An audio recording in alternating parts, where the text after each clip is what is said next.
नमस्ते वायो त्वमेव प्रत्यक्षं ब्रह्मासि त्वमेव प्रत्यक्षं ब्रह्म वदिष्यामि ऋतं वदिष्यामि सत्यं वदिष्यामि तन्मामवतु तद्वक्तारमवतु अवतु माम् अवतु वक्तारम्। ॐ शान्ति शान्ति शान्ति। ॐ सहना भवतु सहनौ भुनक्तु सह वीर्यङ्करवावहै तेजस्विनावधीतमस्तु मा विद्विषावहै। ॐ शान्ति शान्ति शान्तिः।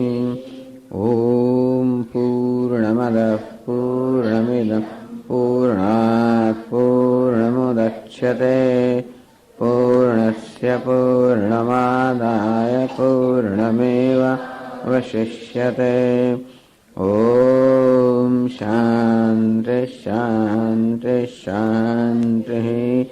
ॐ नमो ब्रह्मादिभ्यो ब्रह्मविद्या वंशर्षिभ्यो महद्भ्यो नमो गुरुभ्यः। सर्वोपप्लवरहितः प्रज्ञानघनः प्रत्यगर्थो ब्रह्मैवाहमस्मि ब्रह्मैवाहमस्मि। ॐ नारायणं पद्मभवं वसिष्ठं शक्तिं च तत्पुत्रपराशरं च व्यासं शुकं गौडपदं महान्तं योगीन्द्रमथास्य शिष्यं श्रीशङ्कराचार्यमथास्य पद्मपादं च हस्तमलकं च शिष्यं तन्ताटकं वार्तिककारमन्यान् अस्मद्गुरून् सन्ततमानतोऽस्मि। श्रुतिस्मृतिपुराणानाम् आलयं करुणालयं नमामि भगवत्पादं शङ्करं लोकशङ्करं शङ्करं शङ्कराचार्यं बादरायणं सूत्रभाष्यकृतौ वन्दे भगवन्तौ पुनः पुनः। ईश्वरो गुरुरात्मेति मूर्तिभेदविभागिने व्योमवद्व्याप्तदेहाय दक्षिणामूर्तये नमः।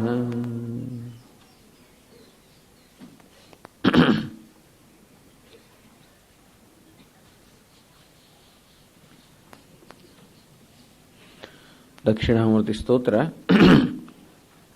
આપણા પ્રવચનનો વિષય છે. આ સ્તોત્રની રચના ભગવાન આદિ શંકરાચાર્યએ કરેલી છે અને સ્તોત્ર એટલે સ્તુતિ પ્રશંસા કરવી માં ભગવાન દક્ષિણામૂર્તિની સ્તુતિ કરવામાં આવી છે, ભગવાનની પ્રશંસા કરવામાં આવી છે. આમ તો સામાન્ય રીતે સ્તુતિના પ્રશંસાના જે બધા બધી રચનાઓ હોય છે એમાં ભગવાનના રૂપના ગુણનું વગેરે ગાન કરવામાં આવ્યું હોય એવું દક્ષિણામૂર્તિ ભગવાનના કોઈ રૂપનું વર્ણન કરવામાં આવ્યું હોય, એમના કોઈ ગુણનું વર્ણન કરવામાં આવ્યું હોય, એમના ઈશ્વરનું પરાક્રમનું વર્ણન કરવા એવી જાતનું કોઈ સગુણ વર્ણન નથી. પણ દક્ષિણામૂર્તિ અર્થાત જે પરમાત્મા પરમ બ્રહ્મ છે એનું જ વાસ્તવમાં નિરૂપણ છે. એ દ્રષ્ટિએ આ સ્તોત્ર, આમ સ્તોત્ર કહેવાય ખરું, તો સ્તોત્ર શબ્દને કારણે જે પ્રકારની અપેક્ષા આપણા મનમાં હોય કે અહીં ભગવાનનું કોઈ રૂપ ગુણનું ઈશ્વરનું પરાક્રમનું વર્ણન હશે એવી જાતનું કોઈ વર્ણન અહીં જોવા નથી મળતું. છતાં પણ વર્ણન જોવા મળે છે. ભગવાનના ઈશ્વરનું વર્ણન છે, ભગવાનના ગુણોનું વર્ણન છે, ભગવાનની મહત્તાનું વર્ણન છે. પણ મુખ્યત્વે એ એ સગુણ ઈશ્વર નહીં પરંતુ નિર્ગુણ કે નિર્વિશેષ પરમાત્માનું આમાં નિરૂપણ છે. અને રીતે વેદાંત શાસ્ત્રના મૂળભૂત સિદ્ધાંતો જે છે એનું બહુ સુંદર રીતે આ 10 શ્લોકોમાં નિરૂપણ કરવામાં આવ્યું છે. આ 10 શ્લોકોનું સ્તોત્ર છે. ક્યારેક દક્ષિણાવધિ અષ્ટકમ એવું પણ કહેવામાં આવે છે. એમ પહેલા 8 શ્લોકને મુખ્ય માનીને દક્ષિણાવધિ અષ્ટકમ એવું કહેવામાં આવે છે. પણ દક્ષિણાવધિ સ્તોત્ર આ 10 શ્લોકોનું સ્તોત્ર છે. એમાં વેદાંતનો મૂળભૂત ઉપદેશ તત્વમસી અર્થાત જીવ અને બ્રહ્મના ઐક્યનું મુખ્યત્વે નિરૂપણ છે. સાથે સાથે બીજા જે તત્વચિંતકો છે જેમણે જીવ અને બ્રહ્મ ઐક્ય સિવાયના બીજા વિચારો પ્રતિપાદિત કર્યા છે એમનું ખંડન પણ છે. અને સાથે સાથે ઉપાસના પણ છે. અને જોડે જોડે આ જ્ઞાન ત્યારે જ પ્રાપ્ત થઈ શકે જ્યારે ગુરુની કૃપા હોય માટે એમાં ગુરુની કૃપાની પ્રાર્થના સાથે સાથે કઈ રીતે ગુરુ આ તત્વનું નિરૂપણ કરે છે એનું પણ અહીંયા આગળ પ્રતિપાદન છે.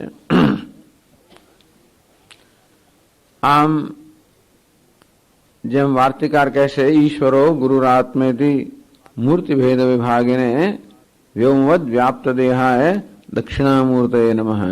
આ દક્ષિણામૂર્તિ ઈશ્વર ગુરુ અને આત્મા, ઈશ્વરની, ગુરુની, આત્માની આ ત્રણની એકતાનું પ્રતિપાદન આ સ્તોત્રમાં કરવામાં આવ્યું છે. આમ દક્ષિણામૂર્તિ ભગવાન શિવજીનું નામ છે. દક્ષિણામૂર્તિ, મૂર્તિ એટલે કે એમનું સ્વરૂપ, એમનું રૂપ, એમનું શરીર, એમનું મુખ. તો જેમનું મુખ દક્ષિણ દિશામાં રહેલું છે આમ દક્ષિણ દિશામાં મુખ કરીને રહેલા ભગવાનનું નામ છે દક્ષિણામૂર્તિ. એ સરળ અર્થ છે. આપણે આગળ બીજા અર્થની ચર્ચા આપણે કરશું. પરંતુ દક્ષિણ દિશામાં મુખ રાખીને બેઠેલા ભગવાનનું નામ દક્ષિણામૂર્તિ છે. જેમની મૂર્તિ દક્ષિણ દિશામાં રહેલી છે, દક્ષિણ દિશા તરફ મુખ રાખીને રહેલી છે એને દક્ષિણામૂર્તિ કહેવામાં આવે છે. એ ભગવાન દક્ષિણામૂર્તિ એ શિવજીનું જ સ્વરૂપ છે. અને કહેવાય કે શિવજી જયારે સૌ પ્રથમ ગુરુના રૂપે શિવજી પ્રગટ થયા ત્યારે એ દક્ષિણામૂર્તિ કહેવાય. આમ કેવી રીતે ભગવાન શિવજીનું દક્ષિણામૂર્તિ રૂપે પ્રાગટ્ય થયું એની પણ પ્રચલિત કથા છે. તો સનક, સનંદન, સનાતન, સનતકુમાર આજે 4 સનતકુમાર છે. એકવાર જ્ઞાન પ્રાપ્તિ માટે જ્યોત દેવતાઓ પાસે ગયા. નારદ મુનિની સલાહથી પહેલા બ્રહ્માજી પાસે ગયા. આ સનતકુમારો જન્મથી જ વિરક્ત હતા. એમને સંસારમાં કોઈ રસ ના હતો.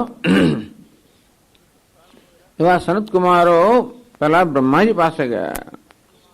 ત્યારે બ્રહ્માજી પોતાના સિંહાસન પર બેઠેલા છે. સરસ્વતી દેવી પણ સામે બેઠેલા છે અને વીણાવાદન કરી રહ્યા છે અને બ્રહ્માજી એનું શ્રવણ કરી રહ્યા છે. આમ એ સંગીતના આનંદમાં મગ્ન છે. આવું જોઈને સનતકુમારોને લાગ્યું કે આ ભગવાન જે છે બ્રહ્માજી એ કે આપણો ઉપદેશ ન કરી શકે કારણ કે એમનો વૈરાગ એ તો ભોગમાં નિષ્ઠ લાગે છે અને માટે આ દેવ બરોબર નથી. તો ભગવાન વિષ્ણુ પાસે ગયા. તો બ્રહ્માજીમાં તો એવું હતું કે સરસ્વતી સામે બેઠેલા હતા. પણ વિષ્ણુ ભગવાન પાસે ગયા ત્યારે દેવી લક્ષ્મી દેવી તો ભગવાનના ચરણની સેવા કરી રહ્યા હતા. ખરેખર તો લક્ષ્મી દેવી ભગવાન વિષ્ણુના વક્ષસ્થળ વિરાજમાન છે અને ભગવાનના ચરણની સેવા કરી રહ્યા હતા. અરે આ તો વળી પેલાથી ચડી ગયા. આ આમનામાં વૈરાગ્ય ક્યાં છે? એમને પણ છોડી દીધા અને શિવજી પાસે ગયા. ત્યાં તો શું છે? અર્ધનારીશ્વર. આમ ભગવાન અર્ધાંગની અંદર જ પાર્વતી વિરાજમાન છે. આ તો મહાન ભોગી. આ બધા દેવતાઓ ભોગી છે. આ બધા વિરક્ત નથી. એના માટે આ જ્ઞાન તો કોઈ વિરક્ત દેવતા જ પ્રદાન કરી શકે. આમ બધા દેવતાઓથી અસંતુષ્ટ થઈને આ સનતકુમારો ઉત્તર દિશામાં ચાલીને ગયા અને કહેવાય છે હિમાલય જોઈને ખૂબ તપશ્ચર્યા કરી. એના પરિણામ રૂપે ભગવાન શિવજી પ્રગટ થયા અને દક્ષિણામૂર્તિ રૂપે પ્રગટ થયા કે વટવૃક્ષ નીચે ભગવાન શિવજી બેઠેલા છે, દક્ષિણ દિશામાં મુખ કરીને બેઠેલા છે અને એમનું જે રૂપ છે બહુ પ્રચલિત છે. દક્ષિણામૂર્તિથી જે લોકો પરિચિત છે એમને ખબર છે કે ભગવાન આમ તો ભગવાન શિવજી છે, આમ ભગવાન દક્ષિણામૂર્તિમાં કેટલા બધા જે આપણને એમના અંગ વગેરે દેખાય, આયુધો દેખાય, બીજા ચિહ્નો બધા દેખાય, એ ભગવાન શિવજીના ચિહ્નો છે. સાથે સાથે દક્ષિણામૂર્તિ ભગવાન એ ગુરુ હોવાને કારણે કેટલાક વિશેષ ચિહ્નો પણ દેખાય છે. મૂળ તો ભગવાન દક્ષિણામૂર્તિનો ડાબો પગ જે છે એ જમણા સાથળ પર છે, આવી રીતે વિરાજમાન છે. એમને 4 હાથ છે, તો ઉપરના 2 હાથ અને નીચેના 2 હાથ. ભગવાન દક્ષિણામૂર્તિનો ઉપરનો જે ડાબો હાથ છે, જો કે એમાં પણ થોડો થોડો ફેર જણાય છે આપણને, પણ આપણે ત્યાં આપણા આશ્રમમાં જે પ્રકારની ભગવાન દક્ષિણામૂર્તિનું રૂપ છે, કોઈમ્બતુરના આશ્રમમાં કે પછી સૈરસબગના આશ્રમમાં, એમાં ભગવાન દક્ષિણામૂર્તિના ઉપરના ડાબા હાથમાં અગ્નિશિખા એટલે કે મશાલ છે અને ઉપરના હાથમાં ડમરું છે. ડમરૂને ક્યારેક પાશ પણ જોડો હોય છે અને ડમરું. એમના નીચેના ડાબા હાથમાં પુસ્તક છે અને નીચેના જમણા હાથમાં ચિહ્ન મુદ્રા છે. આ પ્રકારની મુદ્રાને ચિહ્ન મુદ્રા કહેવામાં આવે છે અથવા જ્ઞાન મુદ્રામાં કહેવામાં આવે છે. આવી મુદ્રામાં ભગવાન દક્ષિણામૂર્તિ એક હાથમાં પુસ્તક, ચિહ્ન મુદ્રા, અગ્નિ અને ડમરું આ પ્રકારે વિરાજમાન છે. અને જેમ ભગવાન શિવજીની હોય તેમ એમની મોટી જટા છે અને એમના મસ્તકમાં ગંગાજી વિરાજમાન છે.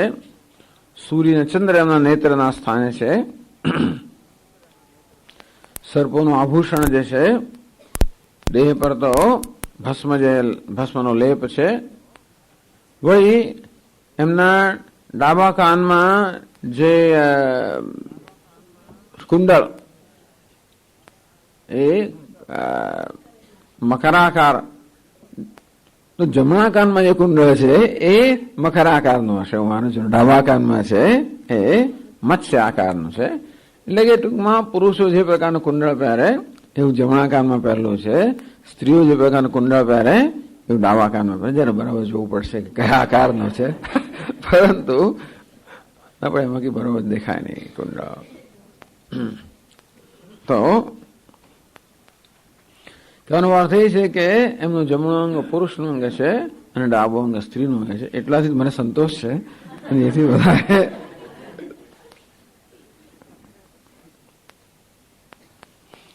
વળી એમના જમણા પગની નીચે એક અસુર, અપસ્માર નામનો એક અસુર છે, જેમના પર એમણે પોતાનો જમણો પગ મૂકેલો છે. એ પગ નીચે દબાઈ ગયેલો છે. પેલો અસુર મરી નથી ગયો, દબાઈ ગયેલો છે. આ પ્રકારનું ભગવાન દક્ષિણામૂર્તિનું સ્વરૂપ છે. મોટા ભાગના બધા પરિચિત હશો, કદાચ કોઈ પરિચિત ન હોય તો એમનો ફોટો વગેરે કદાચ જોવા મળશે તમને. ચોપડીમાં પણ હશે કદાચ. હા,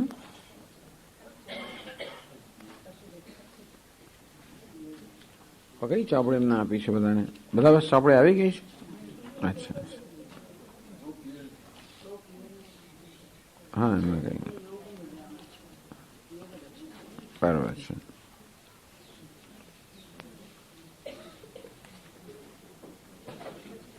આ દક્ષિણામૂર્તિ ભગવાનના એકથી વધારે પ્રકારના પણ સ્વરૂપ છે. એક કહેવાય છે મેધા દક્ષિણામૂર્તિ. જયારે એમના ડાબા હાથમાં પુસ્તક છે ત્યારે એને મેધા દક્ષિણામૂર્તિ કહેવાય છે. વળી ક્યારેક યોગ મુદ્રામાં બેઠેલા હોય એને યોગ દક્ષિણામૂર્તિ કહેવાય છે. ક્યારેક એમના હાથમાં વીણા હોય છે ત્યારે એ વીણા દક્ષિણામૂર્તિ પણ કહેવાય છે. આવા 3 તો જાણીતા છે એમના રૂપ: મેધા દક્ષિણામૂર્તિ, યોગ દક્ષિણામૂર્તિ અને વીણા દક્ષિણામૂર્તિ. મુખ્યત્વે આપણા આશ્રમમાં જે સ્વરૂપ છે મેધા દક્ષિણામૂર્તિ છે. ભગવાન દક્ષિણામૂર્તિની પ્રાર્થના કરવામાં આવતી હોય છે મેધા માટે, પ્રજ્ઞા માટે. મેધા એટલે સૂક્ષ્મ બુદ્ધિ અને તીક્ષ્ણ બુદ્ધિ.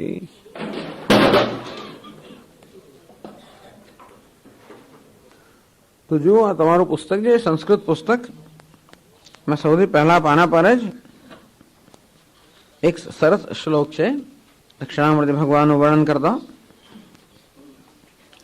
એ પણ આપણે જોઈએ 1 મિનિટમાં. તો આ રીતે ભગવાન દક્ષિણામૂર્તિ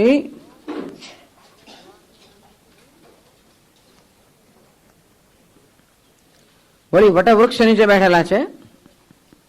વટવિટપી સમીપે ભૂમિ ભાગે નિષન્નમ, વટવૃક્ષના મૂળમાં બેઠેલા છે. સકલ મુનિજનાનામ જ્ઞાનદાતાર મહારાજ, આસપાસ બધા ઋષિમુનિઓ બેઠેલા છે અને એમને ઉપદેશ કરી રહ્યા છે. મૌન વ્યાખ્યા પ્રકટ પરબ્રહ્મ એ શ્લોક પણ આગળ આવશે. તો મૌન વ્યાખ્યાર્થ એવું કહેવાય છે ભગવાન દક્ષિણામૂર્તિ ઉપદેશ કરવા માટે જ્યાં શબ્દનો પ્રયોગ ન કરતા હોય, મૌનથી એમને જે તત્વનો ઉપદેશ કરવાનો છે એ તત્વનું પ્રતિપાદન કરી રહ્યા છે. અને એમના શિષ્યો પણ એવા સમર્થ છે કે મૌન વ્યાખ્યાથી બધા એમના સંશયો છેડાઈ જાય છે. ચિત્રમ વડતરો મૂલે વૃદ્ધાઃ શિષ્યાઃ ગુરુરિવા ગુરુસ્તુ મૌન વ્યાખ્યાનમ શિષ્યાસ્તુ છિન્ન સંશયાઃ. તો એક મહાન આશ્ચર્ય છે આ વટવૃક્ષની છે કે ગુરુ તો અત્યંત યુવાન છે અને શિષ્યો તો બધા વૃદ્ધ છે. અને બીજું આશ્ચર્ય છે, તો 2 આશ્ચર્ય બતાવ્યા. એક આશ્ચર્ય છે કે વટવૃક્ષની નીચે જે ગુરુ બેઠેલા છે અત્યંત યુવાન છે અને શિષ્યો વૃદ્ધ છે. સામાન્ય રીતે ગુરુ વૃદ્ધ અને શિષ્યો યુવાન હોય, પણ આમાં ગુરુ યુવાન છે, શિષ્યો વૃદ્ધ છે. એક આશ્ચર્ય. અને બીજું આશ્ચર્ય છે કે ગુરુસ્તુ મૌન વ્યાખ્યાનમ, આ ગુરુ જે મૌન વડે જ આ તત્વની વ્યાખ્યા કરી રહ્યા છે. એટલે વ્યાખ્યાન મૌન વ્યાખ્યાન છે, મૌનનું મૌન રૂપમાં વ્યાખ્યાન કરી રહ્યા છે.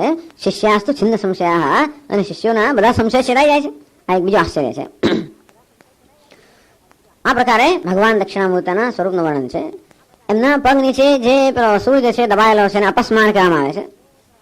તો સ્મૃતિ આપણી જતી રહી હોય, જ્ઞાનને કારણે આપણી સ્મૃતિ જતી રહી હોય, અર્થાત આપણા સ્વરૂપનું જ્ઞાન ન હોય, આવરણ છવાઈ ગયું હોય, એની જગ્યાએ અનેક પ્રકારના ભ્રમ હોય, તો આવરણ અને વિક્ષેપને કારણે જે જીવ ભાવ છે, અહંકાર છે, એ અહંકારનું સૂચન અપસ્માનનો સ્મૃતિ કરવામાં આવે છે. અને ભગવાન દક્ષિણામૂર્તિ જે સ્વયં જ્ઞાન સ્વરૂપ છે એ જ્ઞાનને કારણે અહંકાર દબાઈ ગયો છે. અર્થાત અહંકારમાં કોઈ પ્રકારનો કોઈ ઉપદ્રવ વગરનો થઈ ગયો અહંકાર. જેમ સાપમાં જે પેલી ઝેરની કોથળી કાઢી લેવામાં આવે તો સાપ દેખામાં સાપ હોય ખરું, પણ જેમ સાપ પણ તેવી રીતે અહંકારમાં પણ જે અજ્ઞાનનું વિષ છે એ વિષ કાઢી લેવામાં આવે છે. અહંકાર પ્રતિકૂળ રહેતો નથી, વાસ્તવ અનુકૂળ બની જાય છે. અને પછી ભગવાન દક્ષિણામૂર્તિનો વ્યવહાર કરવા માટે એક અનુકૂળ માધ્યમ બની જાય. આમ ભગવાન દક્ષિણામૂર્તિ એ જ્ઞાની મહાપુરુષનું સુંદર ચિત્રણ છે જે આપણે જોઈશું. તો એમના જે બધા ચિહ્નો છે એ જ્ઞાની મહાપુરુષને પણ જરૂર લાગુ પડે. અને તો જ્ઞાની પુરુષ પણ વ્યવહાર કરતો હોય અહંકાર દ્વારા. પણ અહંકાર હવે અજ્ઞાન રૂપી વિશ્વ જેમાંથી દૂર થઈ ગયું છે. અને તો જ્ઞાન અમૃત જેને પ્રાપ્ત એવો અહંકાર એ જ્ઞાની પુરુષ માટેના વ્યવહારનું એક માધ્યમ બની રહે છે. એવું ભગવાન દક્ષિણામૂર્તિનું સ્વરૂપ છે. અને દક્ષિણ દિશામાં જીવે છે, પણ મહત્વનું છે એટલા જ માટે કે એમના જે શિષ્યો છે બધા ઉત્તર દિશામાં જોતા હોય છે અને ભગવાન દક્ષિણામૂર્તિ દક્ષિણ દિશામાં જોઈ રહ્યા છે. આ ઉત્તર દિશાનું વધારે મહત્વ છે દક્ષિણ દિશા કરતા. કારણ કે ઉત્તર દિશા ઉત અને તર, ઊંચો ઉઠીને તરી જવું, ઉત્તર દિશા એ પ્રકારનું સૂચન કરે છે. તો ભારતમાં આપણે જાણીએ તે પ્રમાણે ઉત્તરમાં તો હિમાલય રહેલા છે. હિમાલયમાં બધા દેવતાઓ નિવાસ છે, ઋષિમુનિ નિવાસ છે, અને ગંગા યમુના વગેરે, ખાસ કરીને ગંગાજી ભક્ત માટે યમુનાજી અને આ જ્ઞાનના સાધન માટે ગંગાજી એ ઉદ્ભવ સ્થાન હિમાલય છે. હવે ગંગાજી છે એ પાછી જ્ઞાન પરંપરાનું પણ સૂચન કરતા હોય છે. સદાશિવ સમારંભામ શંકરાચાર્ય મધ્યમામ અસ્મદાચાર્ય પર્યંતામ વંદે ગુરુ પરંપરામ. આ ગુરુ શિષ્યની પરંપરાથી જે જ્ઞાન આપણાથી ચાલતું આવ્યું છે એ પરંપરાનો પણ નિર્દેશ જેને ગંગાજી કરી રહ્યા છે. આ ગંગાજી ભગવાન શિવની જટામાંથી એમનો ઉદ્ભવ થાય છે. તો ભગવાન શિવજી પ્રથમ ગુરુ છે. સદાશિવ સમારંભામ, આ ગુરુ પરંપરાનો પ્રારંભ ભગવાન સદાશિવજી થયો એ જ દક્ષિણામૂર્તિ. તો ભગવાન સદાશિવ જયારે ગુરુના રૂપમાં પ્રગટ થયા દક્ષિણામૂર્તિ રૂપે, ત્યારથી આ જ્ઞાન પરંપરાનો પ્રારંભ થયો. સદાશિવ સમારંભામ શંકરાચાર્ય મધ્યમાં, અને આ જ્ઞાન પરંપરા રૂપી જે સુંદર માળા છે એની મધ્યમાં જે કડી, જે પેન્ડન્ટ એ શંકરાચાર્ય ભગવાન છે.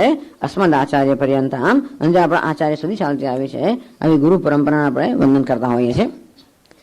તો ગુરુ પરંપરામાં સૌથી પહેલા ગુરુ ભગવાન શિવજી એ દક્ષિણામૂર્તિ રૂપે, એટલે સદાશિવ સમારંભામ. એ ભગવાન શિવ જ્ઞાન સ્વરૂપ છે. અંતેથી અજ્ઞાન નાશ થઈ ગયો છે. અંતે ભગવાન શિવજી દક્ષિણામૂર્તિ રૂપે એ દક્ષિણ દિશામાં જોઈ રહ્યા છે. કારણ કે દક્ષિણ દિશા એ મૃત્યુનું અજ્ઞાનનું સૂચન કરે છે. દરેક દિશાના અધિષ્ઠાન દેવતાઓ છે અને દક્ષિણ દિશાના અધિષ્ઠાન દેવતા યમરાજા કહેવાય છે. તો આ યમરાજ એટલે મૃત્યુ, અજ્ઞાન એનું સૂચન દક્ષિણથી થાય છે. એનાથી વિરુદ્ધ અજ્ઞાન, મુક્તિ, ઉત્કર્ષ ઉન્નતિ એ બધાનું સૂચન ઉત્તર દિશાથી થાય છે. એટલા જ માટે ભારતમાં સામાન્ય રીતે આપણે કોઈ પણ શુભ કાર્ય કરતા હોઈએ, પૂજન કરતા હોઈએ, ધ્યાન કરતા હોઈએ ત્યારે ઉત્તરાભિમુખ ઉત્તર તરફ મુખ રાખીને બેસવાની પ્રથા છે. પૂર્વ તરફ પણ મુખ રાખતા હોય છે, કારણ કે સૂર્યનો ઉદય પૂર્વમાં થતો હોય છે, પણ ઉત્તર તરફ મુખ રાખીને બેસવાની પ્રથા. કારણ કે કહ્યું તે પ્રમાણે હિમાલય બધા દેવતાઓ અને શિવજીનું પણ સ્થાન છે હિમાલયમાં, બધા ઉત્તર દિશામાં. તો બધા આપણે પ્રેરણા પ્રાપ્ત કરીએ છીએ. તો ઉત્તર દિશામાં આપણે પ્રેરણા પ્રાપ્ત કરીએ, જ્ઞાનની, મુક્તિની, ઉન્નતિની પ્રેરણા પ્રાપ્ત કરવાના. જાણે કે કોઈક તરંગો આપણી તરફ ના આવતા હોય, અને તેથી એ તો ઉત્તર દિશાનું એક આધ્યાત્મિક મહત્વ છે ભારતની અંદર. એટલા જ માટે ભગવાન દક્ષિણામૂર્તિના જે શિષ્યો છે એ ઉત્તર દિશામાં મુખ કરીને બેઠેલા છે, જ્યારે ભગવાન દક્ષિણ સ્વયં દક્ષિણ દિશામાં મુખ કરીને બેઠા, કારણ કે એમણે દક્ષિણ અર્થાત મૃત્યુ પર વિજય પ્રાપ્ત કર્યો છે. ભગવાન શિવજીને મૃત્યુંજય કહેવામાં આવે છે, કારણ કે મૃત્યુ, અવિદ્યા, કામ અને કર્મ. તો વેદાંત માટે મૃત્યુ એટલે આત્માનું અજ્ઞાન જ મહાન મૃત્યુ છે.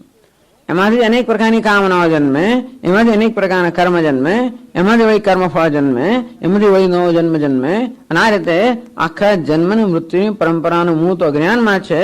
એટલે આ દેહનું મૃત્યુ કરતા પણ આધ્યાત્મિક મૃત્યુ એટલે જ્ઞાન એ જ ખરું મૃત્યુ ગણવામાં આવે છે. કારણ કે દેહનું મૃત્યુ થયા પછી પણ વળી નવો દેહ ધારણ કરવામાં આવતો હોવાના કારણે અંતિમ મૃત્યુ નથી. જ્યારે અજ્ઞાન દૂર થાય ત્યારે જ ખરેખર તો મૃત્યુ મુક્ત થાય. તે બ્રહ્મલોકેશુ પરાંતકાળે, એને પરાંતકાળ કહેવામાં આવે છે. આમ સામાન્ય જીવનું મૃત્યુ થાય અંતકાળ કહેવામાં આવે, જ્યારે અહંકારનું મૃત્યુ થાય ત્યારે એને પરાંતકાળ કહેવામાં આવતો હોય છે. એવા મૃત્યુ પર જેમાં વિજય પ્રાપ્ત કર્યો છે એવા ભગવાન શિવજીને મૃત્યુંજય કહીએ છીએ. અને તેથી એ દક્ષિણ દિશામાં મુખ રાખીને બેઠેલા છે, કારણ કે મૃત્યુ પર, અજ્ઞાન પર વિજય પ્રાપ્ત કર્યો છે. તો ગુરુજી પણ આ રીતે જ્ઞાન સ્વરૂપ આપણે દરેક ગુરુમાં આ સ્તોત્રમાં કહ્યું તે પ્રમાણે તસ્મૈ શ્રી ગુરુમૂર્તે નમૈદમ શ્રી દક્ષિણામૂર્તે. ભગવાન દક્ષિણામૂર્તિ, ભગવાન શિવજી જે ભગવાન દક્ષિણામૂર્તિ રૂપમાં પ્રગટ થયા એ જ વાસ્તવમાં મારા ગુરુના રૂપમાં પ્રગટ થયેલા છે. તેથી આ સ્તોત્રમાં ગુરુના રૂપમાં રહેલા ભગવાન દક્ષિણામૂર્તિની સ્તુતિ કરવામાં આવી છે. અને એટલા જ માટે શિષ્યો પોતાના ગુરુમાં ભગવાન દર્શન કરતા હોય છે, ભગવાન દક્ષિણામૂર્તિ દર્શન કરતા હોય. આમ શંકરાચાર્યજી પોતાના ગુરુનું સ્તુતિ કરે છે, ભગવાન દક્ષિણામૂર્તિના દર્શન થાય છે, અને તેથી પોતાના ગુરુના રૂપમાં રહેલા ભગવાન દક્ષિણામૂર્તિની સ્તુતિ છે. તો આટલી ભૂમિકા સાથે હવે આપણે આગળ વધીશું આ ગ્રંથમાં. આગળ કહ્યું તે પ્રમાણે આ દક્ષિણામૂર્તિ સ્તોત્ર એ 10 શ્લોકોની રચના છે. શાર્દૂલ વિક્રીડિત છંદમાં આ શ્લોકોની રચના થયેલી છે. અને કહ્યું તે પ્રમાણે બહુ ગંભીર અર્થ ધરાવનારા શ્લોકો છે. એમાં એ સુંદર સાહિત્યિક રચના તો છે જ, અને જોડે અત્યંત ગંભીર આધ્યાત્મિક રચના છે. અને વેદાંતના સિદ્ધાંતોનું બહુ વિશદ નિરૂપણ આમાં કરવામાં આવ્યું છે, સંક્ષેપમાં કરવામાં આવ્યું છે. અને એટલા જ માટે એનાથી પ્રેરિત થઈને, એમાંથી પ્રેરણા પ્રાપ્ત કરીને ભગવાન શંકરાચાર્યજીના જે પ્રધાન શિષ્ય હતા સુરેશ્વરાચાર્યજી, એમણે આ સ્તોત્ર પર એક બહુ સુંદર રચના કરી છે, જેને વાર્તિક કહેવામાં આવે છે. આમ સુરેશ્વરાચાર્યજીને વાર્તિકકાર કહેવામાં આવે છે, કારણ કે એમણે વાર્તિકની રચના કરી છે. વાર્તિક એ શ્લોકબદ્ધ રચના હોય છે, અને મૂળ ગ્રંથની વ્યાખ્યા કરનારી રચનાને વાર્તિક કહેવામાં આવે છે. એ વાર્તિકની વિશિષ્ટતા એ છે કે એમાં ઉક્તમ, દુરુક્તમ, અનુક્તમ મૂળ ગ્રંથમાં કહેવામાં આવ્યું હોય એની બરોબર છણાવટ કરવામાં આવી હોય, વ્યાખ્યા કરવામાં આવી હોય. અનુક્તમ મૂળ ગ્રંથમાં જે કહેવામાં ન આવ્યું હોય, પરંતુ એનું સૂચન થયેલું હોય કે જે કહેવાની જરૂર હોય. આ મૂળ ગ્રંથ રચાયેલો હોય અમુક પ્રકારના અધિકારીઓને ધ્યાનમાં રાખીને, પણ એનાથી ઉતરતા અધિકારીઓ માટે કદાચ વધારે છણાવટની જરૂર હોય, તો મૂળ ગ્રંથમાં જે સ્પષ્ટ રીતે કહેવામાં નથી આવ્યું પણ જેનું સૂચન કરવામાં આવ્યું છે, અથવા એ ગ્રંથના વિચારોને સમજવા માટે જે ભૂમિકાની આવશ્યકતા છે એ ન કહેવાયેલી વસ્તુઓ પણ આ વાર્તિકમાં કહેવામાં આવે. અને ક્યારેક ક્યારેક વાર્તિકકાર મૂળ ગ્રંથકાર કરતા થોડો જુદો અભિપ્રાય ધરાવતા હોય એવું બને. એટલે કે મૂળ ગ્રંથકાર ના કથનમાં ક્યારેક ક્યારેક અસંતોષ જણાતો હોય ત્યારે એ પોતાનો અભિપ્રાય પણ પ્રગટ કરે, બહુ નમ્રતાથી. મૂળ ગ્રંથકારના અભિપ્રાયને સમજાવે અને જોડે જોડે નમ્રતાથી પણ પોતાનો જો અભિપ્રાય ભેદ હોય એ પણ જણાવે.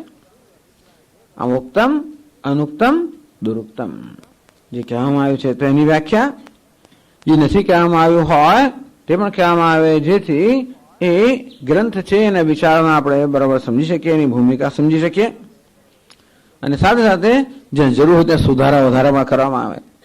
બહુ જ જીવ જ એવો બહુ અભિપ્રાયનો ભેદ હોય તો કોઈ લખે જ નહીં, વ્યાખ્યા ના લખે. એટલે ક્યાંક ક્યાંક કંઈક નાની નાની વિગતની અંદર ક્યાંક ક્યાંક એવો ભેદ હોય. એવો ખાસ પ્રસંગ ઉપસ્થિત થતો નથી. ઉક્તમ, અનુક્તમ પણ નહીં કહેવાયેલી ઘણી બધી વસ્તુઓ પણ કહેવામાં આવી છે આ વાર્તિકમાં. આ વાર્તિકના માનસોલ્લાસ એનું એક નામ છે માનસોલ્લાસ. ઉલ્લાસ એટલે હર્ષ, આનંદ. તો મનને અત્યંત આનંદ આપનારી, મનને અત્યંત હર્ષિત કરનારી, આનંદ આપનારી આકૃતિ હોવાને કારણે એને માનસોલ્લાસ કહેવામાં આવી છે. તો મનને હર્ષ ક્યારે થાય? જ્યારે એ પ્રકારનો હર્ષ કે આનંદ મેળવવાની કંઈક પાત્રતા, કંઈક તૈયારી આપણી હોય ત્યારે. આનંદ તો અનેક પ્રકારના હોય છે ને રસ તો જુદા જુદા પ્રકારના હોય છે. તો વેદાંત શાસ્ત્ર અને વેદાંત શાસ્ત્રની પણ વિગતવાર ચર્ચામાં અને તદુપરાંત વેદાંત શાસ્ત્રથી સંબંધિત જે બીજા બધા પણ જે દર્શનો છે એવા દર્શનોનો પણ જે લોકો આનંદ લઈ શકતા હોય, એવો આનંદ જે પ્રાપ્ત કરતા હોય માટે ખૂબ ઉલ્લાસજનક આ વાર્તિક હોવાને કારણે માનસોલ્લાસ કહેવામાં આવી છે. તો અહીંયા આપણે જોઈશું કે વાર્તિકારે સુરેશ્વરાચાર્યજીએ આ સ્તોત્રની તો વ્યાખ્યા કરેલી જ છે, પણ જોડે જોડે આ સ્તોત્ર કયા બધા પ્રશ્નો ઉત્તર આપતો હોય એ બધા પ્રશ્નો કહેલા હોય. તો ઉપરાંત ધારો કે આ સ્તોત્રમાં સૃષ્ટિનું વર્ણન હોય કે સૃષ્ટિનો નિર્દેશ કરવામાં આવ્યો હોય, તો સૃષ્ટિ માટે, જગતના સર્જન માટે ભિન્ન ભિન્ન તત્વચિંતકોના, દાર્શનિકોના શું અભિપ્રાય એવા કહેવામાં આવ્યા હોય. આ સ્તોત્રકાર ઉપાસનાની વાત સંક્ષેપમાં કરતા હોય તો ઉપાસનાનું વિસ્તારથી વર્ણન કરવામાં આવ્યું હોય, યોગની પ્રક્રિયાનું વર્ણન કરવામાં આવ્યું હોય, વળી આધ્યાત્મિક ચક્રોનું વર્ણન કરવામાં આવ્યું હોય, પ્રણવ ઉપાસનાનું વર્ણન કરવામાં, ઘણું વર્ણન કરવામાં આવ્યું હોય. તો આ પ્રકાર આપણને ધારો કે મહાવાક્ય, તત્વમસી મહાવાક્ય, તો ભિન્ન જેવા પ્રકારની લક્ષણાવૃત્તિનું વર્ણન કરવામાં આવ્યું હોય. તદુપરાંત બીજી બધી ખ્યાતિનું અનેક બધું વર્ણન આપણે જોવા મળશે આમાં. ટૂંકમાં આ વાર્તિકકારનો માનસોલ્લાસ છે એનો અભ્યાસ કરવાના કારણે આપણને વેદાંત શાસ્ત્ર ઉપરાંત આવશ્યક જે બધી સામગ્રી છે એનો સુંદર પરિચય થશે. આપણી ઈચ્છા હોય કે ના હોય તો પણ ઘણો પરિચય થશે એમાં. તો આ રીતે આ માનસોલ્લાસ છે પણ ઘણી વિસ્તૃત રચના છે એ છે. અને આ માનસોલ્લાસ ઉપર પણ એક ટીકા લખવામાં આવી છે. તો રામતીર્થ નામના 17મી સદીમાં એક મહાન વિદ્વાન થઈ ગયા અને એમણે માનસોલ્લાસ પર ટીકા લખેલી સંસ્કૃતમાં, અને જોડે જોડે મૂળ જે સ્તોત્ર દક્ષિણામૂર્તિ એના પર પણ ટીકા લખેલી છે. તો રામતીર્થની દક્ષિણામૂર્તિ સ્તોત્ર પર અને માનસોલ્લાસ પર સંસ્કૃત ટીકા છે. તો ઉપરાંત સ્વયં પ્રકાશ યતિ નામના બીજા એક વિદ્વાન થઈ ગયા, આપણે એમથી પરિચિત છે. અદ્વૈત મકરંદ ગ્રંથનો આપણે અહીંયા અભ્યાસ કર્યો, એના પર પણ સ્વયં પ્રકાશ યતિની ટીકા હતી. એ સ્વયં પ્રકાશ યતિએ પણ આ મૂળ સ્તોત્ર પર ટીકા લખેલી છે. તો આપણી પાસે આ જે સંસ્કૃત ગ્રંથ છે એમાં બધાનો સમાવેશ થયેલો છે. મૂળ સ્તોત્ર, માનસોલ્લાસ, રામતીર્થની ટીકા અને જોડે જોડે સ્વયં પ્રકાશ યતિની ટીકા. તદુપરાંત વળી આના જે સંપાદકો છે એ સંપાદક ઘણો ઉપકાર કરનાર આપણને ઘણી બધી ટિપ્પણી પણ આપેલી છે. ટૂંકમાં જ્યાં જ્યાં આવશ્યકતા હોય ત્યાં વધારે સ્પષ્ટીકરણ કરવામાં આવે છે. ટિપ્પણીમાં એ ટિપ્પણ પણ છે. આ રીતે બહુ વિસ્તૃત રીતે આ બહુ વિસ્તૃત પ્રકાશન છે અને એનું અધ્યયન કરવાનો આપણો હેતુ છે, મનોરથ એમ કહી શકાય આપણી.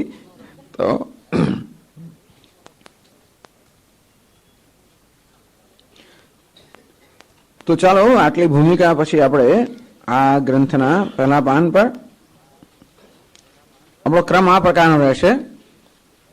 પહેલા ટીકા, પછી માનસોલ્લાસ અને પછી મૂળ સ્તોત્ર, અને પછી સ્વયં પ્રકાશ તેની ટીકા. આ પ્રકાર આપણે એક પછી એક વસ્તુ લઈશું.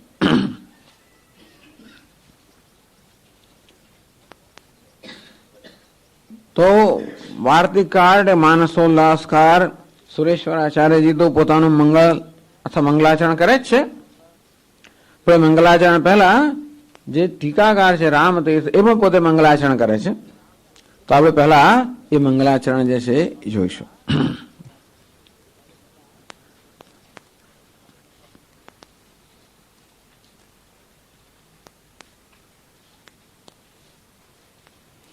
ચલો હું બોલું છું, તમે લોકો પણ પછી બોલજો. પ્રોદ્યચ્છાખ મહાવટ દ્રુમતલે યોગાસનસ્થમ પ્રભુમ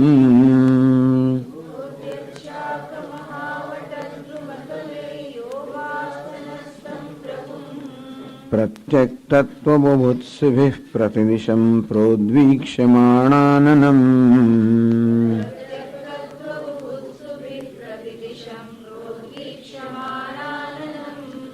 મુદ્રામ તર્કમયીં દધાનમમલં કર્પૂરગૌરમ શિવમ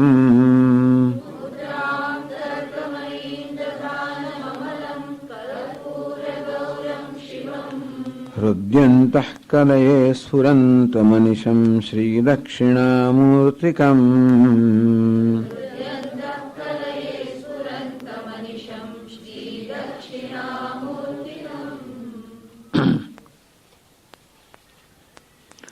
છેલ્લી પંક્તિમાં કહે છે હૃદ્યંત કલયે સ્ફુરन्तમનિશં શ્રી દક્ષિણામૂર્તિકમ.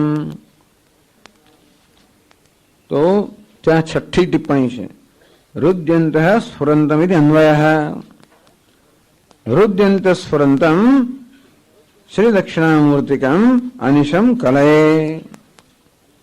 હૃદ્યંત સ્ફુરन्तમ, મારા હૃદયની અંદર, મારા અંતઃકરણની સ્ફુરી રહેલા શ્રી દક્ષિણામૂર્તિકમ, ભગવાન દક્ષિણામૂર્તિ છે. અનિશમ સતત કલયે, કલય ચિંતયે ધ્યાયામિતિ આવત, ચિંતન કરું છું, ધ્યાન કરું છું. મારા હૃદયમાં સ્ફુરી રહેલા ભગવાન દક્ષિણામૂર્તિનું હું સતત ધ્યાન કરું છું. એ દક્ષિણામૂર્તિ કેવા છે? પ્રોજ્ઞ છાખ મહાવટ દ્રુમતલે યોગાસનસ્થમ પ્રભુમ. યોગાસનસ્થમ, આ યોગાસનમાં બેઠેલા યોગ દક્ષિણામૂર્તિ. તો યોગ મુદ્રામાં બેઠેલા કે તો દક્ષિણામૂર્તિનું એક આવું સ્વરૂપ પણ છે કે બંને પગ વાળીને બેઠેલા હોય અને પછી પાછું એક એને અહીંયા ફોટો ક્યાં છે? એ તમારી ચોપડીમાં છે, મારી ચોપડીમાં તો છે નહીં. ચિત્રમ વડતરો મૂલે વૃદ્ધા શિષ્યા ગુરુર્યુવા ગુરુસ્તમોનો વ્યાખ્યાનમ શિષ્યાસ્તે છિન્ન સંશયા. એ શ્લોક આપણે જોયો. સનો દેવ શુભયા સ્મૃત્યા સંયોનક્તુ. તો વડવૃક્ષને નીચે આ મહાન આશ્ચર્ય છે કે આ યુવાન ગુરુના વૃદ્ધ શિષ્યો છે અને ગુરુનું તો મૌન વ્યાખ્યા છે, પણ શિષ્યોના બધા સંશયોનો છેદ થઈ જાય છે. એ ભગવાન સનોદેવ સદેવ એ ભગવાન દક્ષિણામૂર્તિ ન શુભયા સ્મૃત્યા સંયુક્તુ, અમને શુભ સ્મૃતિ સંયુક્ત કરે, અર્થાત અમને આત્મજ્ઞાન પ્રદાન કરે. તો એમાં જે મુદ્રા છે યોગ મુદ્રા છે. તો આ ચિત્રમાં જે મુદ્રા છે એ યોગ મુદ્રા છે. અને એને પેલો પટ બાંધેલો છે જેથી એમના પગ એ પ્રકારની મુદ્રામાં રહી શકે, જેથી પોતે ધ્યાનમાં હોય ત્યારે પગ પછી બીજા આડાવા ના થઈ જાય. એ પ્રકારે એક પટ પણ બાંધેલો છે. તો ચાલો હવે પેલા શ્લોકને આગળ જોઈએ. તો ભગવાન દક્ષિણામૂર્તિ યોગ મુદ્રામાં છે. યોગાસ્થનમ, યોગ રૂપી આસનમાં સ્થિત છે. યોગાસનમાં સ્થિત ભગવાન દક્ષિણામૂર્તિ જે પ્રભુ છે, પ્રભુતા સમર્થ છે. જગતનું સર્જન કરવું, પાલન કરવું, લય કરવું, આ જગતના સર્જન પાલન લયમાં સમર્થ છે. આ દક્ષિણામૂર્તિ શબ્દને આ પણ સમજાવે છે દક્ષિણ અને અમૂર્તિ. આ દક્ષિણ શબ્દ જે છે એ દક્ષ ધાતુમાં બનેલો છે. અર્થ થતો હોય છે કે પ્રકારની દક્ષતા હોવી, સામર્થ્ય હોવું, નિપુણતા હોવી.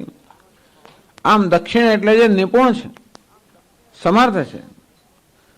તો જે અમૂર્તિ છે અર્થાત જે સ્વયં મૂર્તિ એટલે કે નિરાકાર છે, જે સ્વયં નિરાકાર છે પરંતુ આ આકારવાળા જગતનું સર્જન પાલન અને લય કરવાની નિપુણતા કે દક્ષતા ધરાવે છે એવા ભગવાનને દક્ષિણામૂર્તિ કહેવામાં આવે.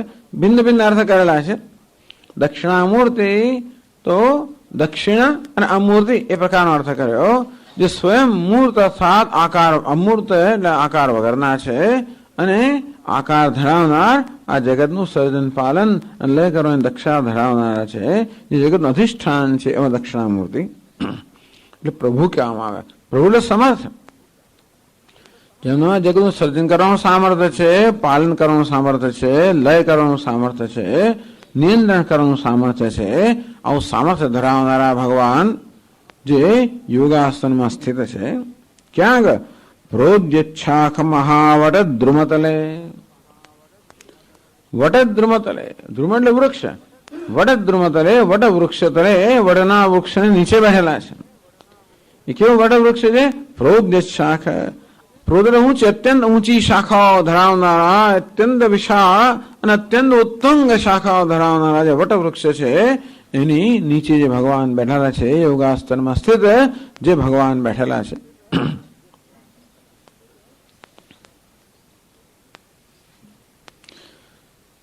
અને આગળ વર્ણન કરે છે. પ્રત્યેક તત્વભૂત્સુભિ પ્રતિશમ પ્રોદ્વીક્ષમાનનમ. એમના શિષ્યોને દર્શન કરી રહ્યા છે. પ્રોદ્વીક્ષમાણ આનનમ, આનંદ મુખ, જેના મુખનું દર્શન કરી રહ્યા છે, જેનું મુખનું દર્શન થઈ રહ્યું છે. કોના વડે થઈ રહ્યું છે? પ્રત્યેક તત્વ બુભુત્સુભિ, તત્વ બૌદ્ધમિચ્છુભિ, બુભુત્સુ, બૌદ્ધમિચ્છુ બુભુત્સુ. પ્રત્યેક તત્વ બુભુત્સુભિ, પ્રત્યેક તત્વ, પ્રત્યેગાત્મા. તત્વ એટલે જે વાસ્તવિક સ્વરૂપ, અનારોપિત સ્વરૂપ છે, વાસ્તવિક સ્વરૂપ છે. પ્રત્યેક આત્માનું, પોતાના અંતરાત્માનું પોતાનું જે વાસ્તવિક સ્વરૂપ છે એ વાસ્તવિક સ્વરૂપનું જ્ઞાન પ્રાપ્ત ઈચ્છા ધરાવનારા જે સાધકો છે, જે મુમુક્ષુઓ છે, તેમના પ્રતિદિશમ, બધી દિશામાં રહેલા બધા મુમુક્ષુ એમનું વીંટળાઈને બેઠેલા છે.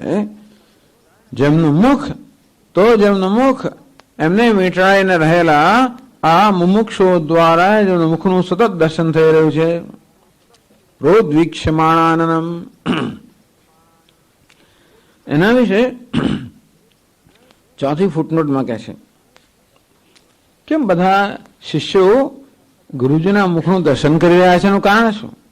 તો કહે છે પરિપૂર્ણ આત્મભાવ પ્રકાશકત્વાત મૌન વ્યાખ્યા મૂલત્વાચ ગુરુભારવિંદસ્ય તદ અવલોકનમ બુભુત્સુનામ મુમુક્ષુણામ ચ સહજ સુંદરમેવતિ ભાવ્યમ. પરિપૂર્ણ આત્મભાવ પ્રકાશકત્વાત ગુરુ મુખારવિંદસ્ય. આ ભગવાન ગુરુજી છે એનું મુખારવિંદ, તો ગુરુજીનું જે મુખ કમળ છે, મુખને પણ કમળ સાથે સરખાવવામાં આવ્યું. કમળ અત્યંત સુંદર છે, કોમળ છે, સુગંધિત છે.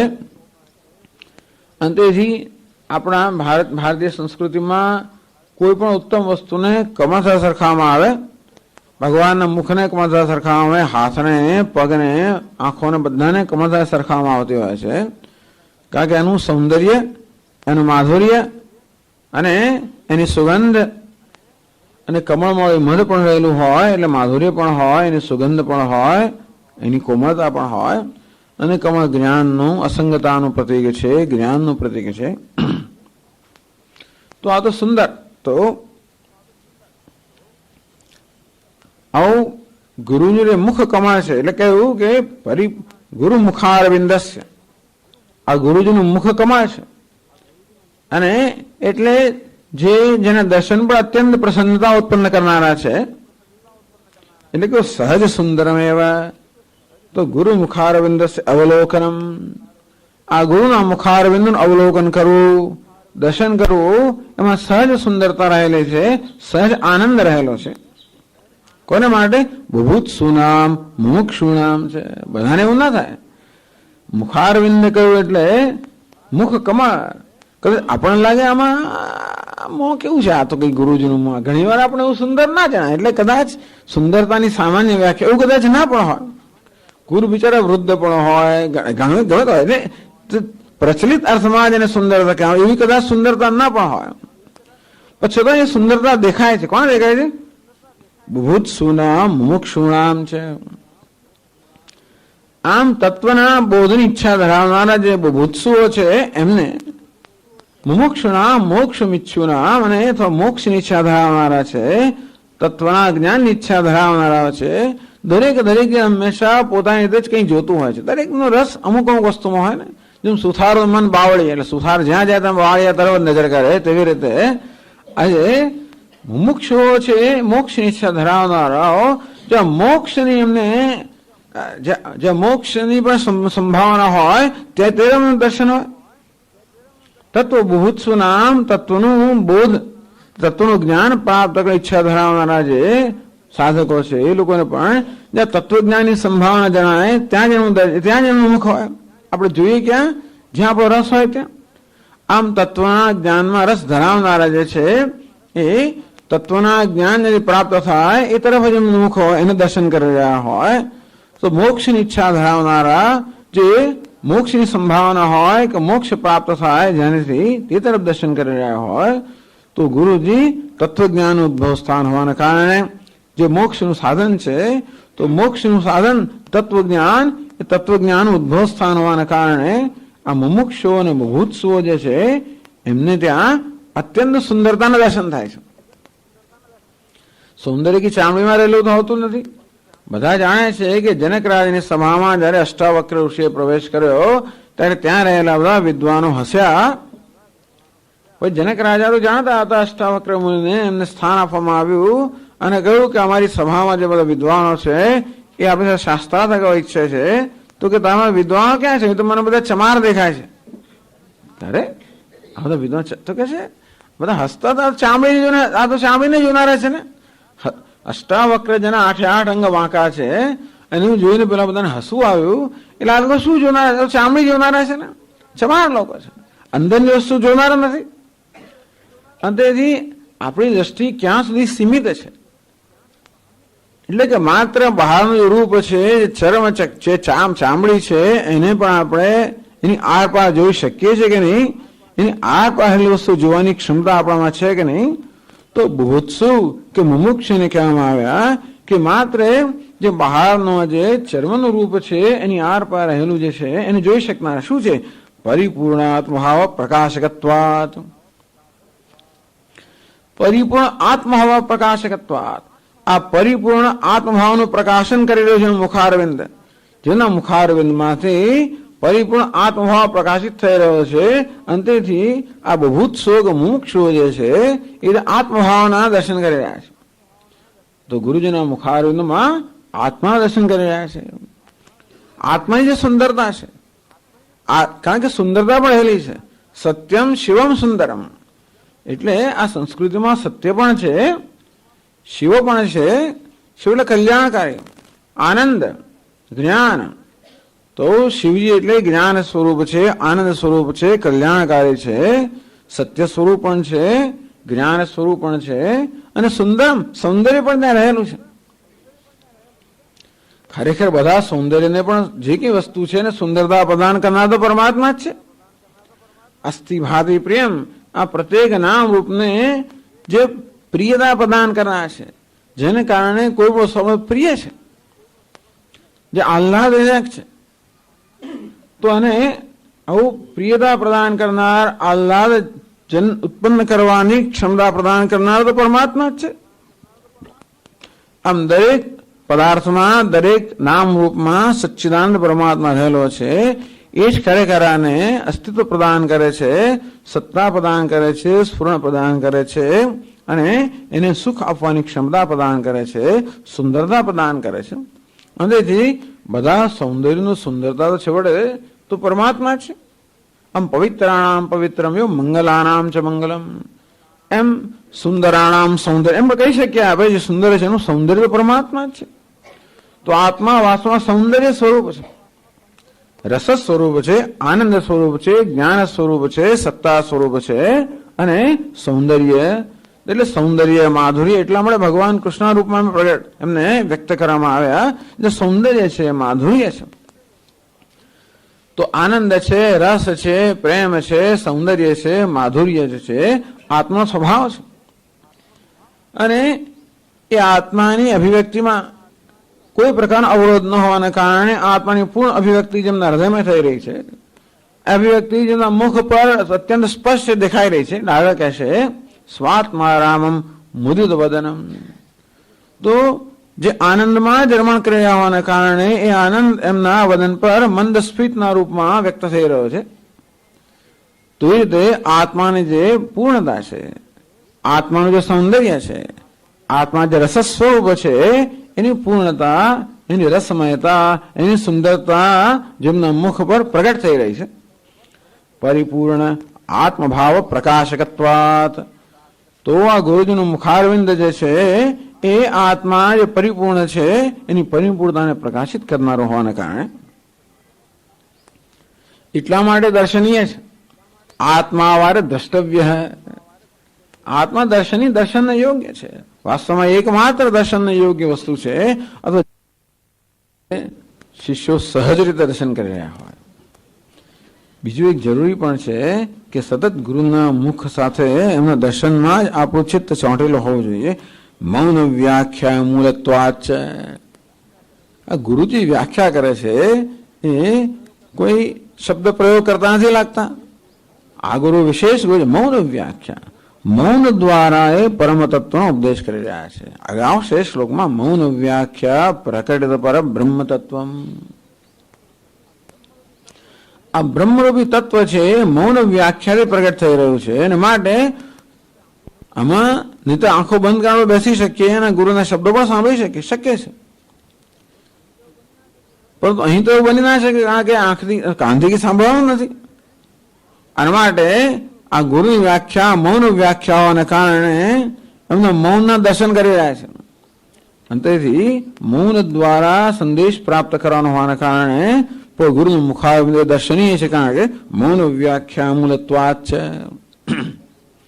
ભદ્રમ કર્ણેભિઃ શૃણુયામ દેવાઃ ભદ્રમ પશ્યેમ અક્ષભિર્યજત્રાઃ. હે દેવતાઓ, અમારા પર અનુગ્રહ કરો કે અમે અમારા કાનથી મંગળ કલ્યાણકારી શબ્દોનું શ્રવણ કરીએ. એટલે શાસ્ત્રના ગુરુમુખથી પ્રતિપાદિત થતા શાસ્ત્રના શબ્દોનું શ્રવણ કરીએ. ભદ્રમ પશ્યેમ અક્ષભિર્યજત્રાઃ. તો યજ્ઞ વડે અમારું રક્ષણ કરનાર હે દેવતાઓ, વળી કૃપા કરો કે અમે હંમેશા કલ્યાણકારી પદાર્થોના દર્શન કરીએ. એટલે ગુરુજીના દર્શન કરીએ, ઈશ્વરના દર્શન કરીએ અને ગુરુના મુખના દર્શન કરીએ.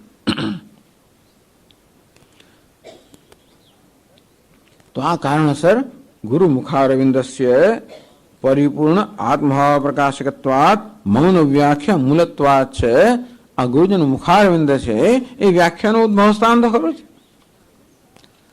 અને હંમેશા જ્યાંથી વ્યાખ્યા થઈ રહી હોય ત્યાં જ આપણું ચિત્ત એકાગ્ર થયું હોવું જોઈએ. એટલા જ માટે મોટાભાગના લોકોની એવી જરૂરિયાત હોય છે. કેટલાક લોકોની જરૂરત નથી હોતી, મોટાભાગની જરૂરિયાત હોય છે કે હંમેશા આપણે પ્રવચન સાંભળતા હોઈએ તો જે વક્તા હોય એ વક્તા સાથે જ આપણું ઐક્ય હોવું જોઈએ. એમનું સીધું દર્શન થતું હોવું જોઈએ. એમની આંખ સાથે આપણે આંખમાં કોઈ એની સાથે એનું ઐક્ય તાદાત્મ્ય થવું જોઈએ. એ તાદાત્મ્ય ત્યારે થાય જ્યારે આપણે સતત એનું દર્શન કરી રહ્યા હોઈએ. ઘણી વાર તો કોઈ સંગીતકાર હોય, ગાયક હોય, એની સામે પણ જોવાની જરૂર પડતી હોય છે આપણને, તો જ આપણી સાથે તાદાત્મ્ય થાય. આમ મૌન વ્યાખ્યા મૂલત્વા. વ્યાખ્યા મૂલત્વા આ ગુરુજીનું મુખ્ય છે એ વ્યાખ્યાનું ઉદ્ભવ સ્થાન છે. અને એ વ્યાખ્યા સાથે આપણા ચિત્તને વ્યાખ્યામાં ચિત્તને એકાગ્ર કરવા માટે એ વ્યાખ્યાનું ઉદ્ભવ સ્થાન મુખ્ય છે, એમાં પણ ચિત્તને એકાગ્ર કરીએ તો દર્શન દ્વારા આપણું ચિત્ત મુખ સાથે એકાગ્ર થાય. એ દ્વારા મુખમાંથી સરતા જે શબ્દો છે એ એકાગ્ર થાય. ચલો, આ વ્યાખ્યા શબ્દોના રૂપમાં તો મૌનના રૂપમાં હોય છતાં પણ આ મૌન રૂપી જે વ્યાખ્યા છે એનું ઉદ્ભવ સ્થાન પણ ગુરુજીનું મુખ જ છે. એ હોવાના કારણે ગુરુજીને મુખ, કારણ એ વ્યાખ્યા સાથે તાદાત્મ્ય કરવા માટે ગુરુજીને મુખ સાથે તાદાત્મ્ય કરી રહ્યા છે. એ માટે ગુરુજીના મુખનું દર્શન કરી રહ્યા છે. આમ ગુરુજીના મુખનું દર્શન કરવાના બે કારણ આપવામાં આવ્યા. એક તો સુંદરતા છે, આત્માની સુંદરતા, પૂર્ણતા, રસમયતા પ્રગટ થઈ હોવાના કારણે અને જોડે જોડે એ વ્યાખ્યાનો ઉદ્ભવ સ્થાન થતો હોવાના કારણે ગુરુ મુખારવિંદસ્ય તદ અવલોકનમ, તો ગુરુ મુખારવિંદ આવું પ્રકાર હોવાના કારણે, ગુરુજીનું મુખારવિંદ આ પ્રકાર હોવાના કારણે એનું અવલોકન છે, એનું દર્શન છે. ભૂતસુનામ મુમુક્ષુનામ છે સહજ સુંદરમ એવં, તેથી એ મુમુક્ષુ માટે અને તત્વજ્ઞાનની ઈચ્છા ધરાવનારા બુભુત્સવ માટે પણ સહજ સુંદર છે, સહજ છે અને સુંદર છે. એટલા માટે કહ્યું પ્રત્યેક તત્વોત્સવી પ્રતિદિશમ પ્રોદ્વીક્ષમાણા, બધી દિશામાંથી જોઈ રહ્યા છે. ટૂંકમાં આ ગુરુજીના મુખને પણ બધી રીતે જોઈ રહ્યા છે એમ પણ કહી શકાય. તો સર્વ રીતે ગુરુના મુખનું દર્શન કરી રહ્યા છે આ મુમુક્ષુઓ કે બુભુત્સો એવા યોગાસનમાં સ્થિત, તો ઉન્નત શાખાઓ ધરાવનારા વડવૃક્ષની નીચે બેઠેલા યોગાસનમાં સ્થિત જે સમર્થ પ્રભુ બંને રીતે, તો જગતનું ઉત્પત્તિનું સામર્થ્ય ખરું, એથી એવું જ મહાન સામર્થ્ય તો આ જ્ઞાન તો પ્રદાન કરવાનું પણ છે ને. તો શિષ્યના હૃદયના અંધકારને દૂર કરવો, ગુકારસ્ત અંધકારશ્ચ દુર્કારસ્ત નિવર્તક, અંધકાર નિરોધિત્વાદ ગુરુ નિત્ય વિધીયતે. આ ગુરુ શબ્દમાં ગુ જે છે એ અંધકારનું સૂચક છે, આરુ એ પ્રકાશનું સૂચક છે. તો શિષ્યના હૃદયમાં રહેલો અજ્ઞાન અંધકાર છે એ જ્ઞાનના પ્રકાશ વડે દૂર કરવાનું સામર્થ્ય ધરાવનાર હોવાના કારણે પણ એમને ગુરુ કહેવામાં આવે, એટલે પણ પ્રભુ. તો આ પ્રભુનું મુદ્રામ તર્ક આગળ વર્ણન કરે છે. મુદ્રામ તર્કમયીમ દધાનમ, આ તર્કમયી મુદ્રા દધાનમ, તર્કમયી મુદ્રા ધારણ કરનાર, એની માટે 5મી ફૂટનોટ છે. નિરંતર નવનવ પરમ ગહન ગંભીરાર્થ અનુમાપિકામિત્યર્થ અથવા તત્વમયીમ. એક બીજો પાઠ છે મુદ્રામ તત્વમયીમ દધાનમ, તત્વમયી મુદ્રા. આને ખરેખર તો ચિન્ત મુદ્રા કે જ્ઞાન મુદ્રા કહેવામાં આવે છે. એને તત્વ મુદ્રામાં કહી શકાય કે તર્ક મુદ્રામાં કહેવામાં આવે છે.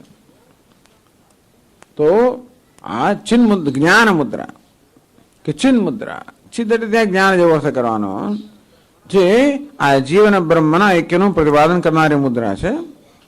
આગળ કહેવામાં આવ્યું છે કે અંગૂઠો જે છે એ જીવાત્માનો અહંકાર, એ અહંકારનું સૂચન કરનાર છે. અંગૂઠોની આપણી આ તર્જની અહંકારનું સૂચન કરી, કારણ કે તર્જની વડે હંમેશા આપણે લોકો પર આક્ષેપ કરતા હોઈએ છીએ, એમ કરીને અન્યને પોતાને ભેદભાવ ઉત્પન્ન કરતા હોઈએ છીએ. આમ ભેદભાવ ઉત્પન્ન કરનાર, બીજા પર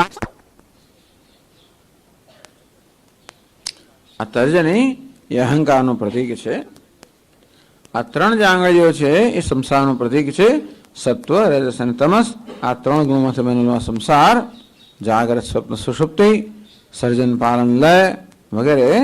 તો આ જે 3 આંગળીઓ છે એ સંસારનું સૂચન કરે છે. અને આ અંગૂઠો જે છે ઈશ્વરનું સૂચક છે, કારણ કે આ સર્વ આંગળીઓને આધાર પ્રદાન કરનાર, એમને ઉપયોગિતા પ્રદાન કરનાર. આંગળીઓ ત્યારે કામ કરી શકે જ્યારે અંગૂઠાનો એમને આશ્રય હોય ત્યારે. તેથી જે બધાને આશ્રય આપનાર છે પણ સ્વયં આશ્રયની જરૂર વગર છે, જે બધાનો આશ્રય છે, સ્વયં નિરાશ્રય છે, અંગૂઠો એ ઈશ્વરનું સૂચન કરે છે, પ્રતીક છે. આમ આ તર્જની એ જીવનું કે અહંકારનું પ્રતીક છે, અંગૂઠો એ ઈશ્વરનું પ્રતીક છે, આ બીજી 3 આંગળીઓ સંસારનું પ્રતીક છે.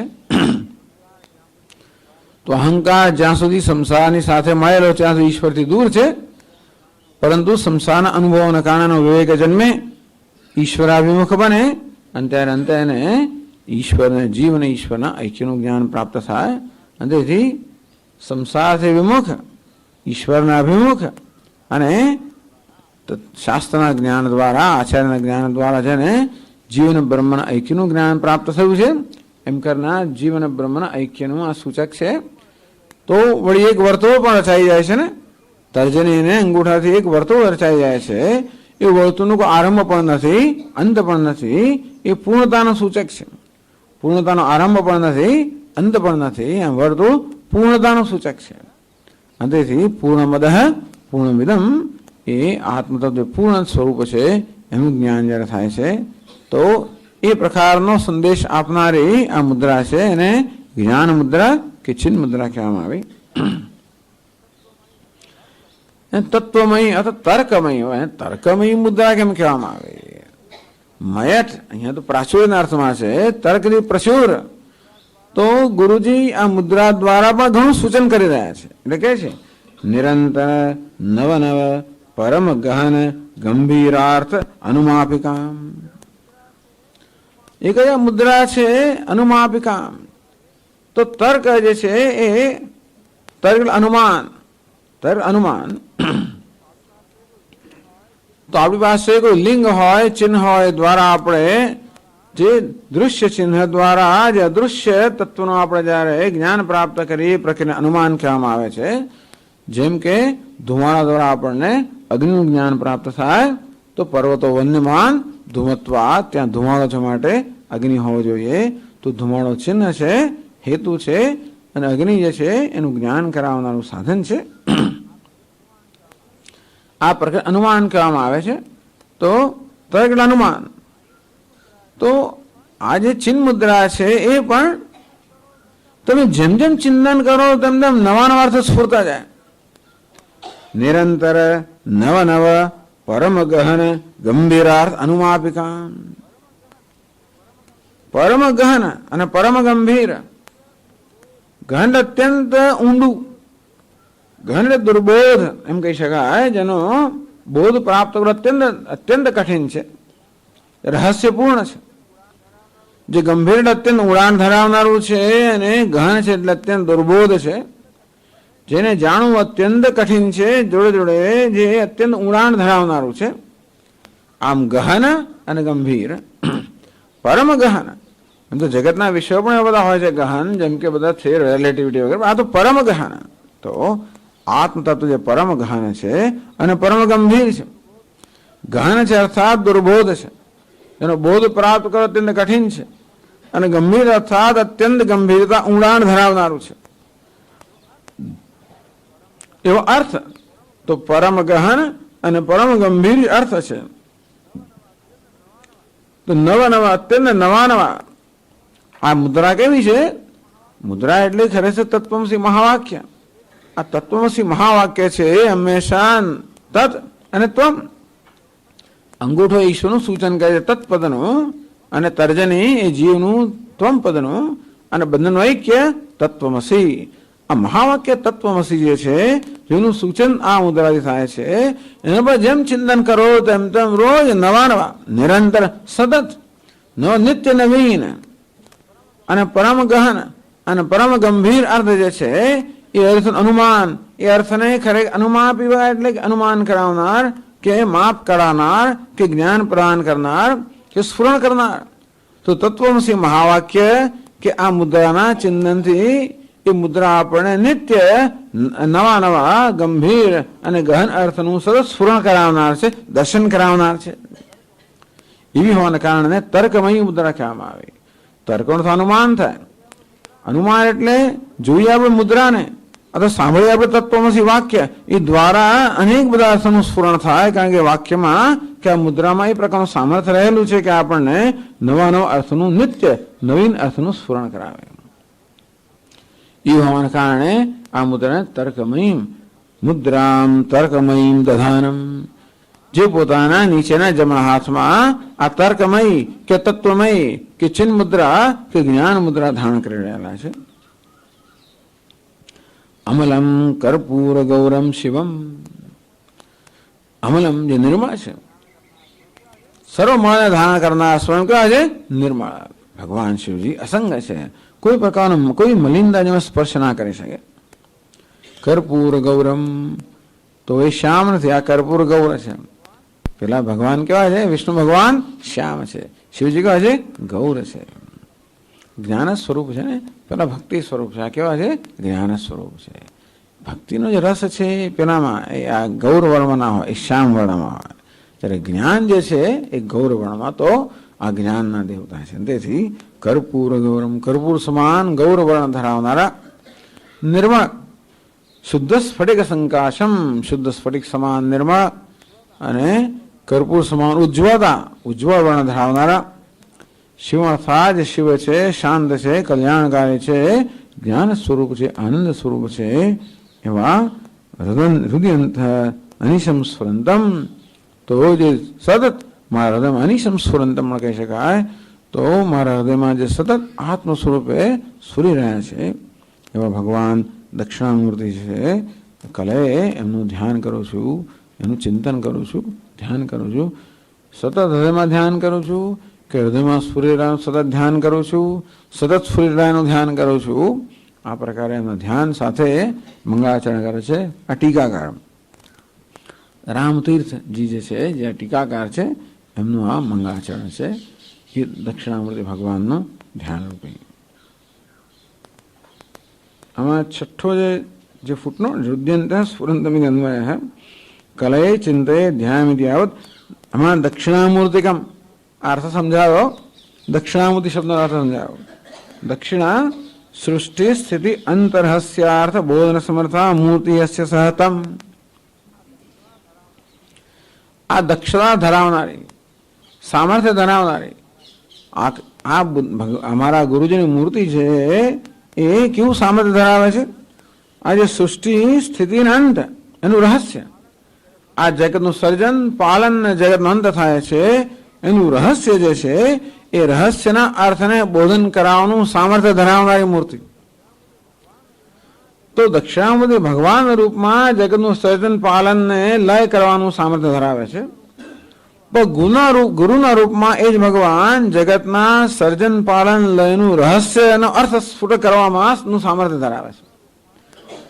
તો ઈશ્વર રૂપમાં એ જગતનું સર્જન પાલન લય કરવાનું સામર્થ્ય ધરાવે છે, અને ગુરુના રૂપમાં એ જગતનું સર્જન પાલન લય જે છે એનું રહસ્ય છે એ રહસ્યનો સ્ફોટ કરવાનું સામર્થ્ય ધરાવે છે. એવું સમર્થા મૂર્તિ, મૂર્તિ એટલે સ્વરૂપ, જેમનું શરીર કે જેમનો દેહ કે જેમનું સ્વરૂપ આ પ્રકાર મૂર્તિનું સ્વરૂપ પણ થાય, આવું સ્વરૂપ ધરાવનારા ભગવાન દક્ષિણામૂર્તિનું હૃદયમાં ધ્યાન કરું છું. આ રીતે મંગલાચરણથી એનો પ્રારંભ થાય છે.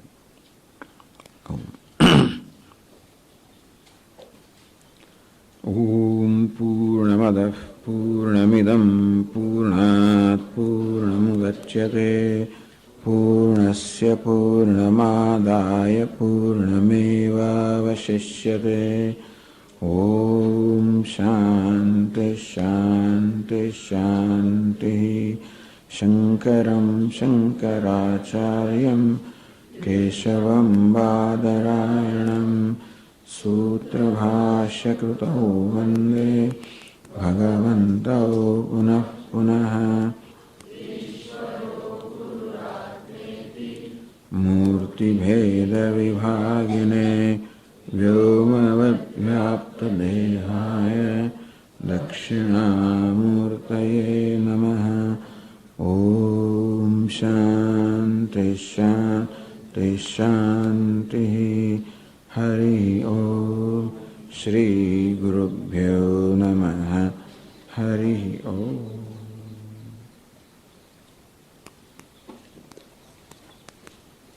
પછીનો ક્લાસ હવે નાસ્તો, પછી 10 વાગે બીજો ક્લાસ થશે.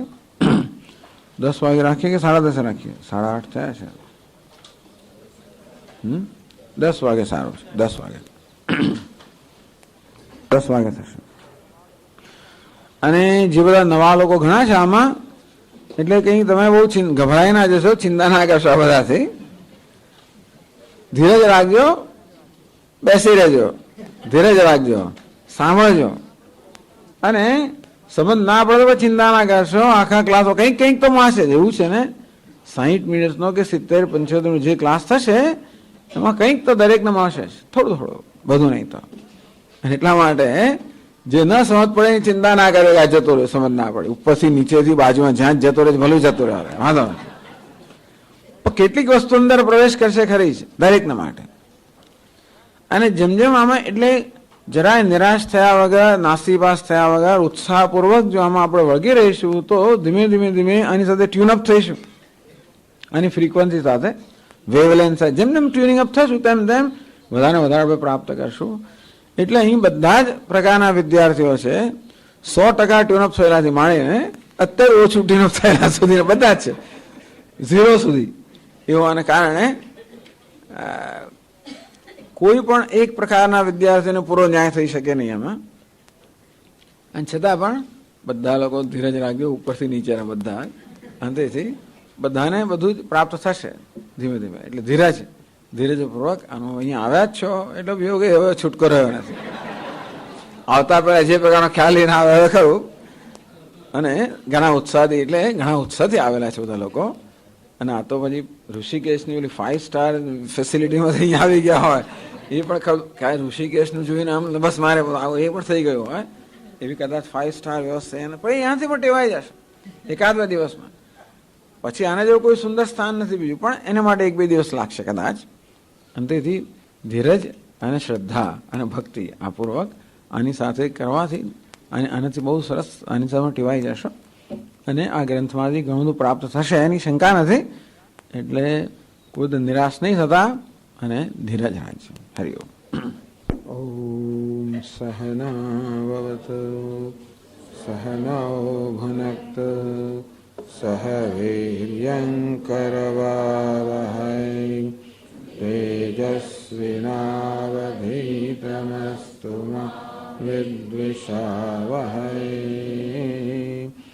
ઓમ શાંતિ શાંતિ. ઓમ પૂર્ણમદ પૂર્ણમિદ પૂર્ણાત પૂર્ણમુદચ્યતે પૂર્ણસ્ય પૂર્ણમાદાય પૂર્ણમેવાવશિષ્યતે.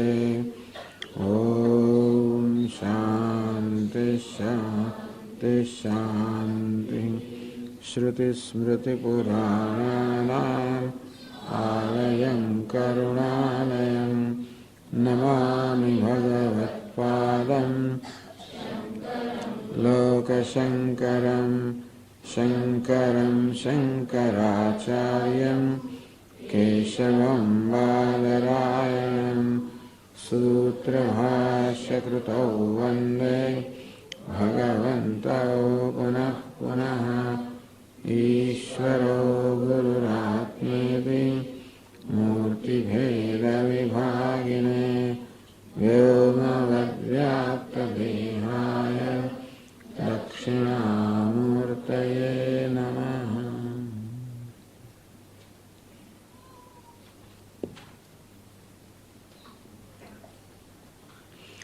પ્રોદ્યચ્છાખમહાવટદ્રુમતલે યોગાસનસ્થં પ્રભું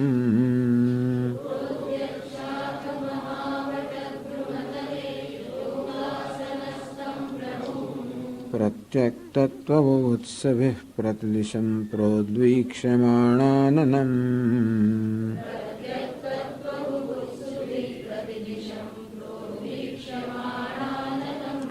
મુદ્રાં તર્કમયીં દધાનમમलं કર્પૂરગૌરં શિવम्.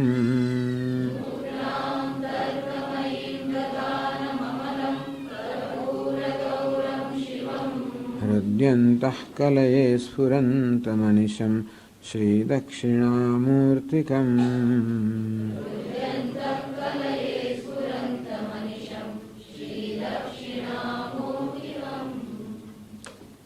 હૃદ્યંતઃ અનિશં સ્ફુરંતમ શ્રી દક્ષિણામૂર્તિકમ કલે.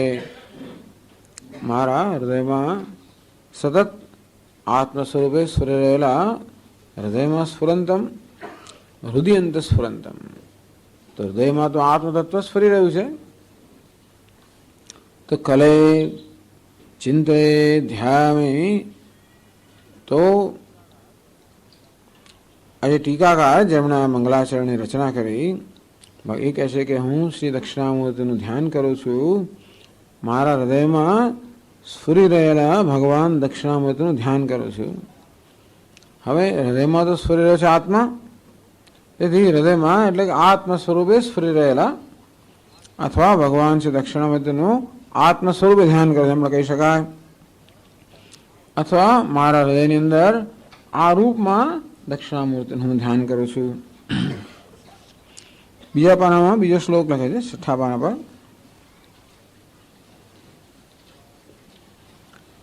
नत्वाद्यान् शंकराचार्य मुख्यान् सर्वान् गरीयसः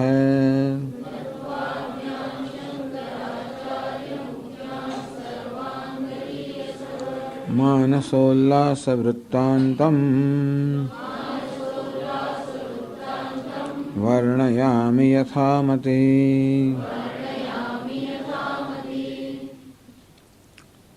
नत्वा नमन करे છે શંકરાચાર્ય મુખ્યાન આદ્યાન સર્વાન ગરીયસઃ નત્વા,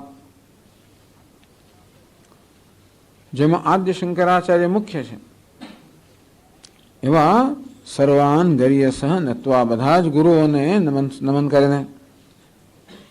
આમ તો શંકરાચાર્ય મધ્યમાં પહેલા દક્ષિણામૂર્તિ ભગવાનનું ધ્યાન કર્યું, આત્મ સ્વરૂપ ધ્યાન કર્યું. એ નમસ્કારનો આગળ સમજાવશે. સૌથી ઉત્તમ પ્રકારનો નમસ્કાર એ છે કે આત્મ સ્વરૂપે ધ્યાન કરવું, કે ભગવાનને પોતાની લોકો અંતર ન રાખવું. આમ આ સ્તોત્રના જે મુખ્ય વિષય છે ભગવાન દક્ષિણામૂર્તિ, એમને પહેલા એમનું ધ્યાન, એમ નમસ્કાર કર્યા, એનું સ્તવન પણ કર્યું. અને હવે આ સ્તોત્રની રચના કરનાર ભગવાન આદિ શંકરાચાર્ય છે એમને નમસ્કાર કરે છે. એની પછીના સુરેશ્વરાચાર્ય વગેરે, કારણ કે ટીકા જે લખાઈ રહી છે એ તો સુરેશ્વરાચાર્યના વાર્તિક પર લખાઈ રહી છે ને, માટે એમને પણ નમસ્કાર કરવા જોઈએ. એમની રચના પર જ્યારે ટીકા લખાઈ રહી હોય ત્યારે એ ટીકા લખાઈ શકે જ્યારે એ રચના કરનાર જે વાર્તિકકાર છે એની કૃપા હોય તો જ ને. કારણ કે ટીકાકાર જ્યારે ટીકા લખતા હશે ત્યારે એ માનસોલ્લાસના વાર્તિકના શ્લોકો છે, શ્લોકો પર ચિંતન કરતા હશે ત્યારે એમને મનમાં અર્થનું સ્ફુરણ થતું હશે.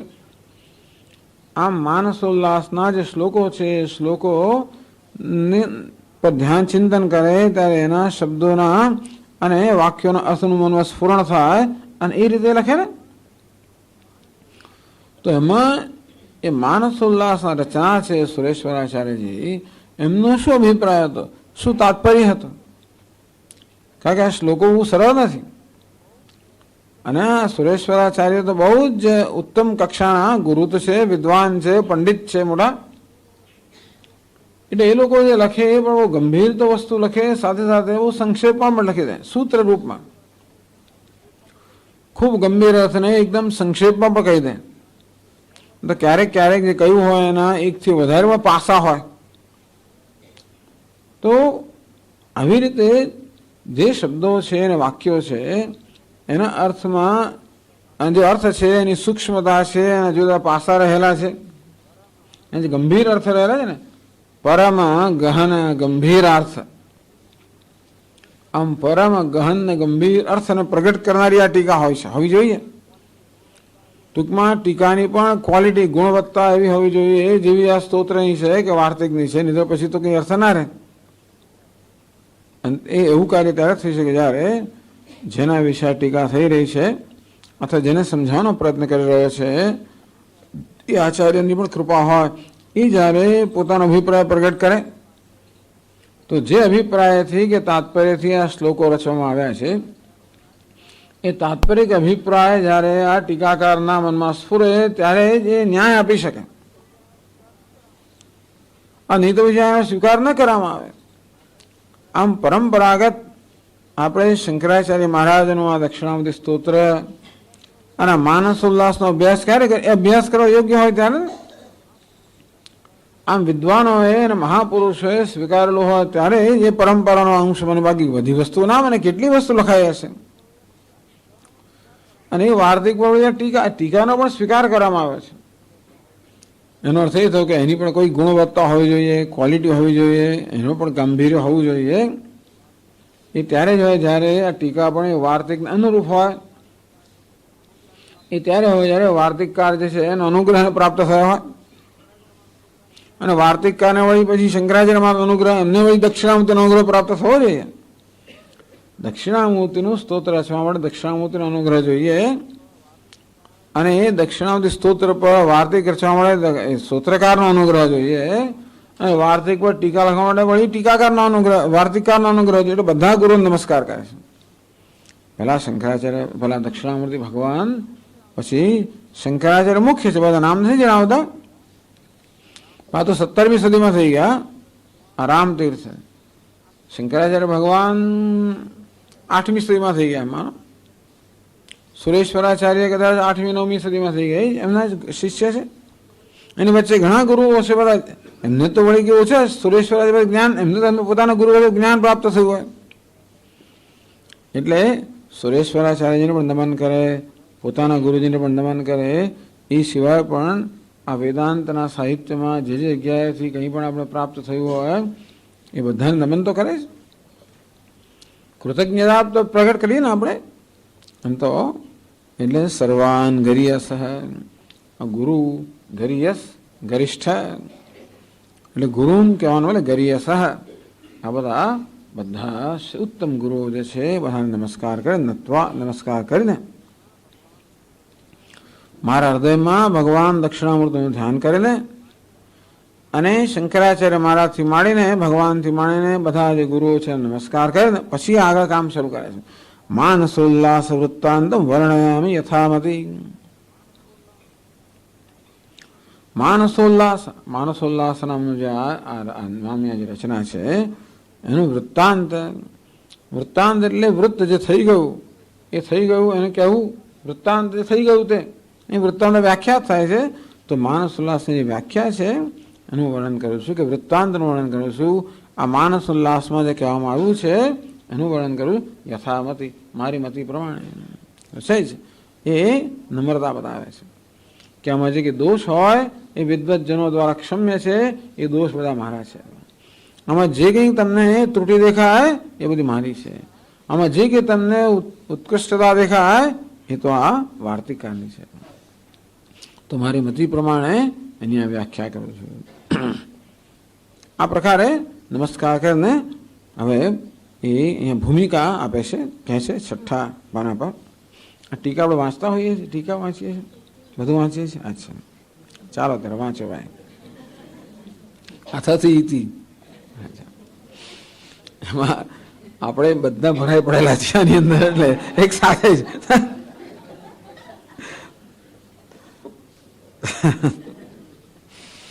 યહિ ભગવાન ભાષ્યકાર શ્રીમદ શંકરાચાર્ય નામા મંદમતીન તત્વજિજ્ઞાસૂન अनुगृहीतुं दक्षिणामूर्तिस्तोत्रव्याजेन समस्तवेदान्तरहस्यम् आविश्चकार दशभिः पद्यबन्धैः. ये अर्थात आ स्तोत्रमा भगवान भाष्यकार श्रीमद शंकराचार्य नामा. શ્રીમદ શંકરાચાર્ય નામ છે એવા ભગવાન ભાષ્યકાર એટલે બ્રહ્મસૂત્રનું ભાષ્ય રચનાર ભાષ્યકાર. ભાષ્યકાર એટલે બ્રહ્મસૂત્રના ભાષ્યકાર. સૂત્રના ભાષ્યકાર કહેવાય. હું ભાષ્યકાર પતંજલિ. તો પાણીની ઋષિના જે સૂત્રો છે, વ્યાકરણ સૂત્રો, એટલે એને મહાભાષ્ય, આ ભાષ્યથી એને જરા જુદું કરવા માટે મહાભાષ્ય કહેવામાં આવ્યું, બાકી ભાષ્યકાર. તો પતંજલિ ઋષિ થઈ ગયા, પહેલા ભાષ્યકાર થયા. સૌથી પહેલા સૂત્ર રચના છે પાણીની વ્યાકરણ સૂત્ર, એનું ભાષ્ય રચનાર પતંજલિ. એ ત્યાર પછી એ પરંપરા પ્રમાણે આવા સૂત્રોના જે વ્યાખ્યા કરનારાને ભાષ્યકાર કહેવામાં આવ્યા. આમ દરેક આગળ કહ્યું છે આપણે કે દરેક લોકો પોતાનું જે સંપ્રદાય હોય એ સંપ્રદાયના સૂત્ર, કારણ કે બધા જ દર્શનોને સૂત્રબદ્ધ કરવામાં આવ્યા છે. તો ન્યાય સૂત્ર, વૈશેષિક સૂત્ર, સાંખ્ય સૂત્ર, જો ઉપલબ્ધ નથી પણ સાંખ્ય સૂત્ર, યોગ સૂત્ર, મીમાંસા સૂત્ર, જૈમિની સૂત્ર, અને આ બ્રહ્મ સૂત્ર એટલે વેદાંત સૂત્રને કહેવાય. પેલી પૂર્વ મીમાંસા, ઉત્તર મીમાંસા, જે 6 દર્શન છે. તદુપરાંત બીજા દર્શનોમાં પણ 4 વાગનું હશે કે જો કે અત્યારે ઉપલબ્ધ નથી, પણ 4 વાગ દર્શનથી માંડીને બૌદ્ધ દર્શન, જૈન દર્શન, નાસ્તિક દર્શન કહેવામાં આવે છે. એ બધાના પણ સૂત્રો છે. એ સૂત્રોની વ્યાખ્યા કરનારને ભાષ્યકાર કહેવાય. તો તેથી દરેક દરેક પોતાના સંપ્રદાયમાં જે આદ્ય સ્થાપક થઈ ગયા, જેમણે સૂત્રની રચના કરી હોય એને સૂત્રકાર કે, અને એના પર ભાષ્યની રચના કરનારને ભાષ્યકાર કે. તો આપણે બાદરાયણ મુનિને સૂત્રકાર કહીએ અને શંકરાચાર્ય મહારાજને આપણે ભાષ્યકાર કહીએ. આપણે તો બીજા કોઈને કહીએ જ નહીં, જોકે પણ બીજા લોકોએ પોતા એમને ભાષ્યકાર કહે છે, માટે આપણે એમને પણ સ્વીકારીએ છીએ. તો ભગવાન ભાષ્યકાર શ્રીમદ શંકરાચાર્ય નામ. તો શ્રીમદ શંકરાચાર્યજીનું નામ છે ભગવાન, માત્ર ભાષ્યકાર પણ નહીં, ભગવાન ભાષ્યકાર. એ એટલો આદર બતાવે છે. એમાં ભગવત બુદ્ધિ છે, ટૂંકમાં ભગવાન જ અવતાર ગણવામાં આવે. આ રીતે પોતાના ગુરુઓ માટે આ પ્રકારની જ્યારે આગળ કહેશે જ, યસ્ય દેવે પરાભક્તિ યથા દેવે તથા ગુરુ. ઈશ્વરમાં જે પ્રકારની પરમ ભક્તિ હોય એવી જ પરમ ભક્તિ જ્યારે ગુરુ માટે હોય ત્યારે એતે કથિતા અર્થા પ્રકાશંતે મહાત્મના. તો એ મહાત્માના હૃદયની અંદર જે અર્થ કહેવામાં આવ્યા છે પ્રકાશિત, અકથિત અર્થા પણ, અને નથી કથિત થયા એ અર્થો પણ પ્રકાશિત થાય. એટલે વેદાંત શાસ્ત્રમાં ગુરુ ભક્તિ ને બહુ મહાન એક મુખ્ય અંગ ગણવામાં આવ્યું છે. જ્ઞાન માટેના જે અંગ જોઈએ, સાધન જોઈએ, એમાં ગુરુ ભક્તિને એક અત્યંત અગત્યનું સાધન ગણવામાં આવ્યું છે. ત્યાં સુધી ક્યારેક ક્યારેક તો એને મુખ્ય સાધન જ ગણવામાં આવ્યું. એટલે સુધી કે એમના ગિરિ નામના જે શિષ્ય હતા શંકરાચાર્ય મહારાજના, એ તોટકાચાર્ય કહેવાય. ગુરુજીની કૃપાને કારણે જ એમને જ્ઞાન થયું. ત્યાં સુધીની પણ કથાઓ છે કે ગુરુજીની કૃપા ત્યાં સુધી કામ કરે કે શિષ્ય અધિકારી ન હોય તો પણ એને જ્ઞાન થાય. આમ ગુરુને ભગવાનની જ કક્ષાના ગણવામાં આવે છે. ક્યારેક ક્યારેક તો એથી ઊંચા ગણવામાં આવે, કારણ કે ભગવાન તો ખરા પણ ગુરુ તો ગુરુ છે. અંતેથી ક્યારેક ક્યારેક એટલે શિષ્યના હૃદયમાં તો એવું હોય ને, પેલો જેમ પદ્મપાદાચાર્ય શ્લોક રચેલો છે ને, નહીં શંકરમ, કયા શંકર નમસ્કાર કરે છે, ચાલો યાદ કરીને તમને કહીશું. પણ એટલે એ તો કહે છે કે આ અમારા આ શંકરાચાર્ય, પેલા શંકર ભગવાન તો ખરા, પણ અમારા જે શંકર ભગવાન છે શંકરાચાર્ય રૂપમાં એ તો વિશેષ છે. પેલા શંકરાચાર્ય બરાબર છે. નમામ્ય ભોગી પરિવાર સંપદમ, નમામિ અભોગી પરિવાર સંપદમ. પેલા શંકર ભગવાન છે એમના સર્વરૂપી સંપદા અભોગી પરિવાર. અમારા જે ભગવાન શંકર છે એમનો પરિવાર અભોગી, ભોગનો ત્યાગ કરનારા વિરક્ત જે સંન્યાસીઓ છે એ જેના પરિવારમાં છે. પેલા એમના ભોગી બધા સર્પના પરિવારવાળા બધા શંકર ભગવાન છે. અમારા શંકર ભગવાન કેવા છે તો કે ભોગનો ત્યાગ કરનારા જે વિરક્ત છે એ જેના નમામિ અભોગી પરિવાર સંપદમ.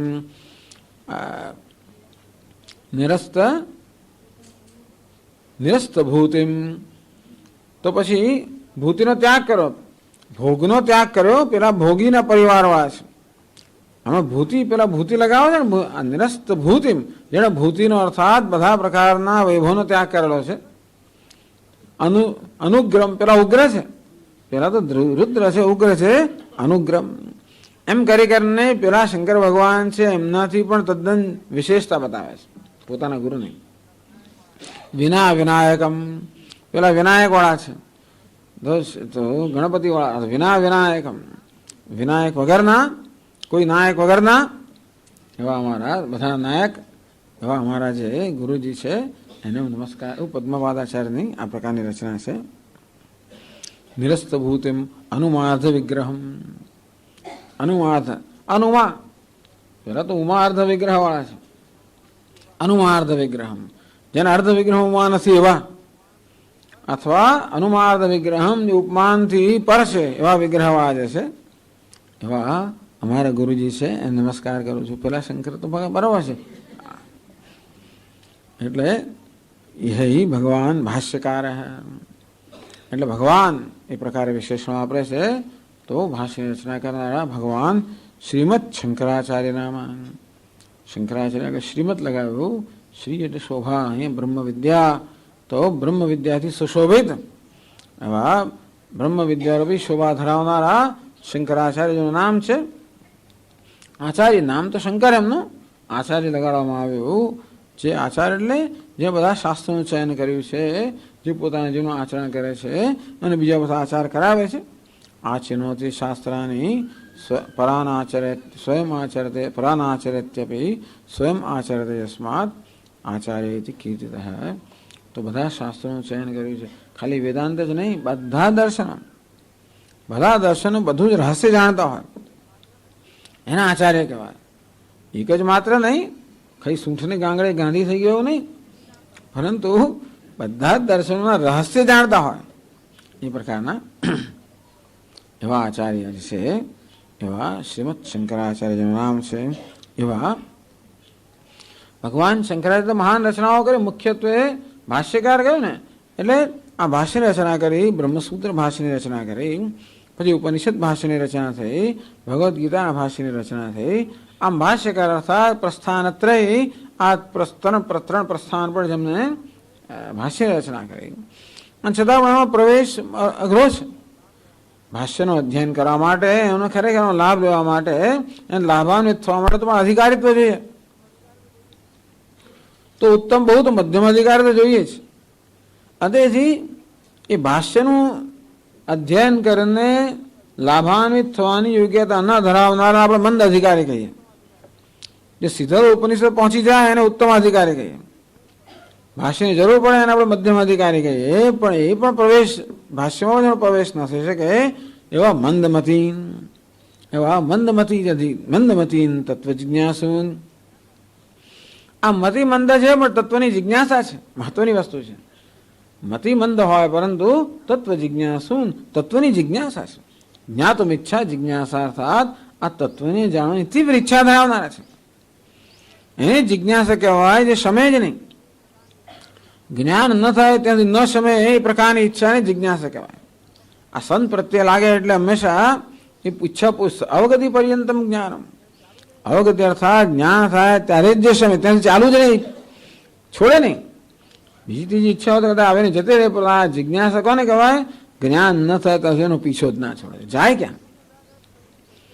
એકવાર આ પ્રકારની જિજ્ઞાસા જાગૃત થઈ પછી તો જ્ઞાન મળે જ છૂટકો. અથવા તો બ્રહ્મ જિજ્ઞાસા, આ બ્રહ્મને જાણવાની ઈચ્છા થઈ એટલે પછી તો શાસ્ત્ર વિચાર કરવો જ પડે. આમ તત્વ જિજ્ઞાસુ અર્થાત તત્વને જાણવાની તીવ્ર ઈચ્છા ધરાવનારા, આ છતાં પણ સીધો ઉપનિષદ કે ભાષ્ય સુધી પણ સીધો પ્રવેશ પામવાની ક્ષમતાનો અભાવ જેમનામાં છે એવા તત્વ જિજ્ઞાસુ અનુગૃહીતું, એમના પર પણ અનુગ્રહ કરવો જોઈએ. બધા સાધુકો પર અનુગ્રહ કરવો જોઈએ.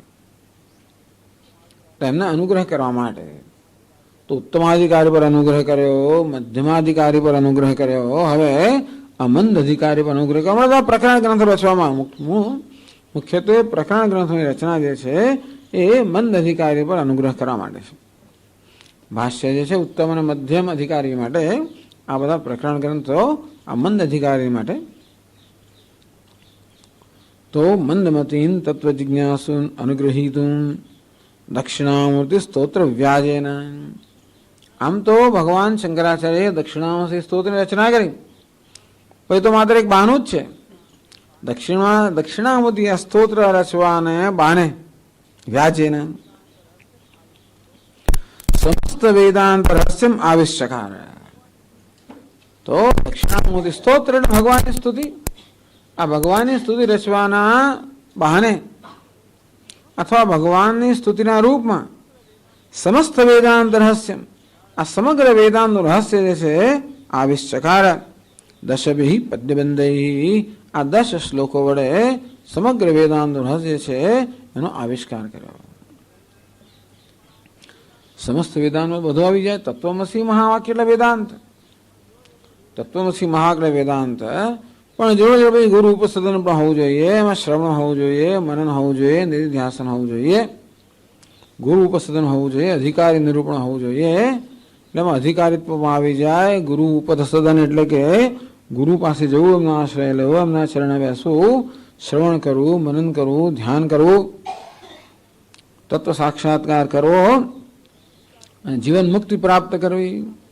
આમ અધિકારીથી માંડીને જીવન મુક્ત સુધીના બધા વિષયો વેદાંતમાં આવી જાય, એમાં ઉપાસના પણ આવી જાય. એમાં સદ્યો મુક્તિ ને ક્રમ મુક્તિ. સદ્યો મુક્તિ એટલે જીવન મુક્તિ, અહીં જ મુક્તિ, અને ક્રમ મુક્તિ એટલે પછી મુક્તિ થાય. આ બધું વેદાંતમાં આવી જાય. સમસ્ત વેદાંત રહસ્ય, આમ સમગ્ર એટલે ઉપનિષદ, ટૂંકમાં બધા જ ઉપનિષદ છે એનું રહસ્ય, એનો આવિષ્કાર કર્યો, રહસ્ય જે છે ને એમને પ્રગટ કર્યું, બહાર લાવે આ 10 શ્લોકની અંદર.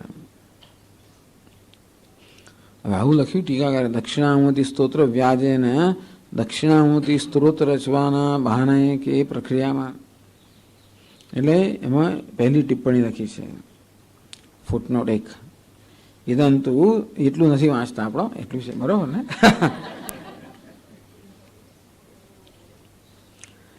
ઇદંતુ સ્વમતિ અનુરોધે ને,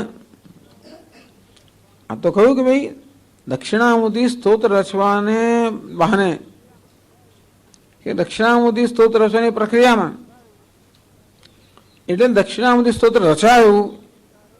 ટીકાકાર કહ્યું છે કે ભગવાન ભાષ્યકારે દક્ષિણામૂર્તિ સ્તોત્ર રચ્યું, કે રચ્યું બરોબર નથી. ઇદંતુ સ્વમતિ અનુરોધે ને, ટૂંકમાં ટીકાકારના અભિપ્રાય છે કે આ દક્ષિણામૂર્તિ સ્તોત્રની રચના કરવામાં આવી. વસ્તુતસ્તુ ખરેખર આ કે રચાયેલી આ રચના નથી, આ તો સ્વયં પ્રગટ થયેલી વસ્તુ છે. ભગવદ્ ગીતા કઈ રચના નથી, બેસીને ભગવાને લખ્યું નથી, પ્રગટ થયેલું છે. સ્વયંભૂ યા સ્વયં પદ્મનાભસ્ય મુખપદ્મા સ્વયં વિનિશ્રુતા, યા પદ્મનાભસ્ય મુખપદ્માત સ્વયં વિનિશ્રુતા. તો ભગવાન પદ્મનાભ એટલે ભગવાન નારાયણના મુખકળમાંથી આ ભગવદ્ ગીતા સ્વયં પ્રગટ થયા. તેમાં સ્તોત્ર પણ સ્વયં પ્રગટ થયું અને બેસીને રચેલું નથી. વસ્તુતસ્તુ તત્વાનુભવ સમકાલમ સહજ પ્રવૃત્તા વાણી એવ ઇયમ સ્તોત્ર રૂપાયતિ ભાવ્યમ. આ વાણી જે છે સ્તોત્ર સહજ પ્રવૃત્તા, આ સ્તોત્ર રૂપી જે વાણી જે છે એ સહજ પ્રવૃત્ત. સહજ એટલે પ્રયત્ન વગર, કોઈ પ્રયત્ન વગર જ આપોઆપ જ આ વાણી પ્રવૃત્ત થઈ, બસ નીકળી પડી. ટૂંકમાં એમને પણ થતું હશે નથી કંઈક, એટલે બહાર આવે. તો આવી રીતે એકદમ આ વસ્તુ પ્રગટ થઈ, એટલે આ રચાયેલી વસ્તુ નથી, પ્રગટ થયેલું છે. ઇતિ ભાવ્યમ, આવો જિજ્ઞાસુએ સમજવું જોઈએ. અન્યથા સ્તુતિત્વ અપાયાત, નહીં તો પછી આને સ્તુતિ ના કહી શકાય. આ તો તમે ભગવાનના દર્શન કરો ને એકદમ જે સ્તુતિ બહાર પ્રગટ થઈ જાય ને.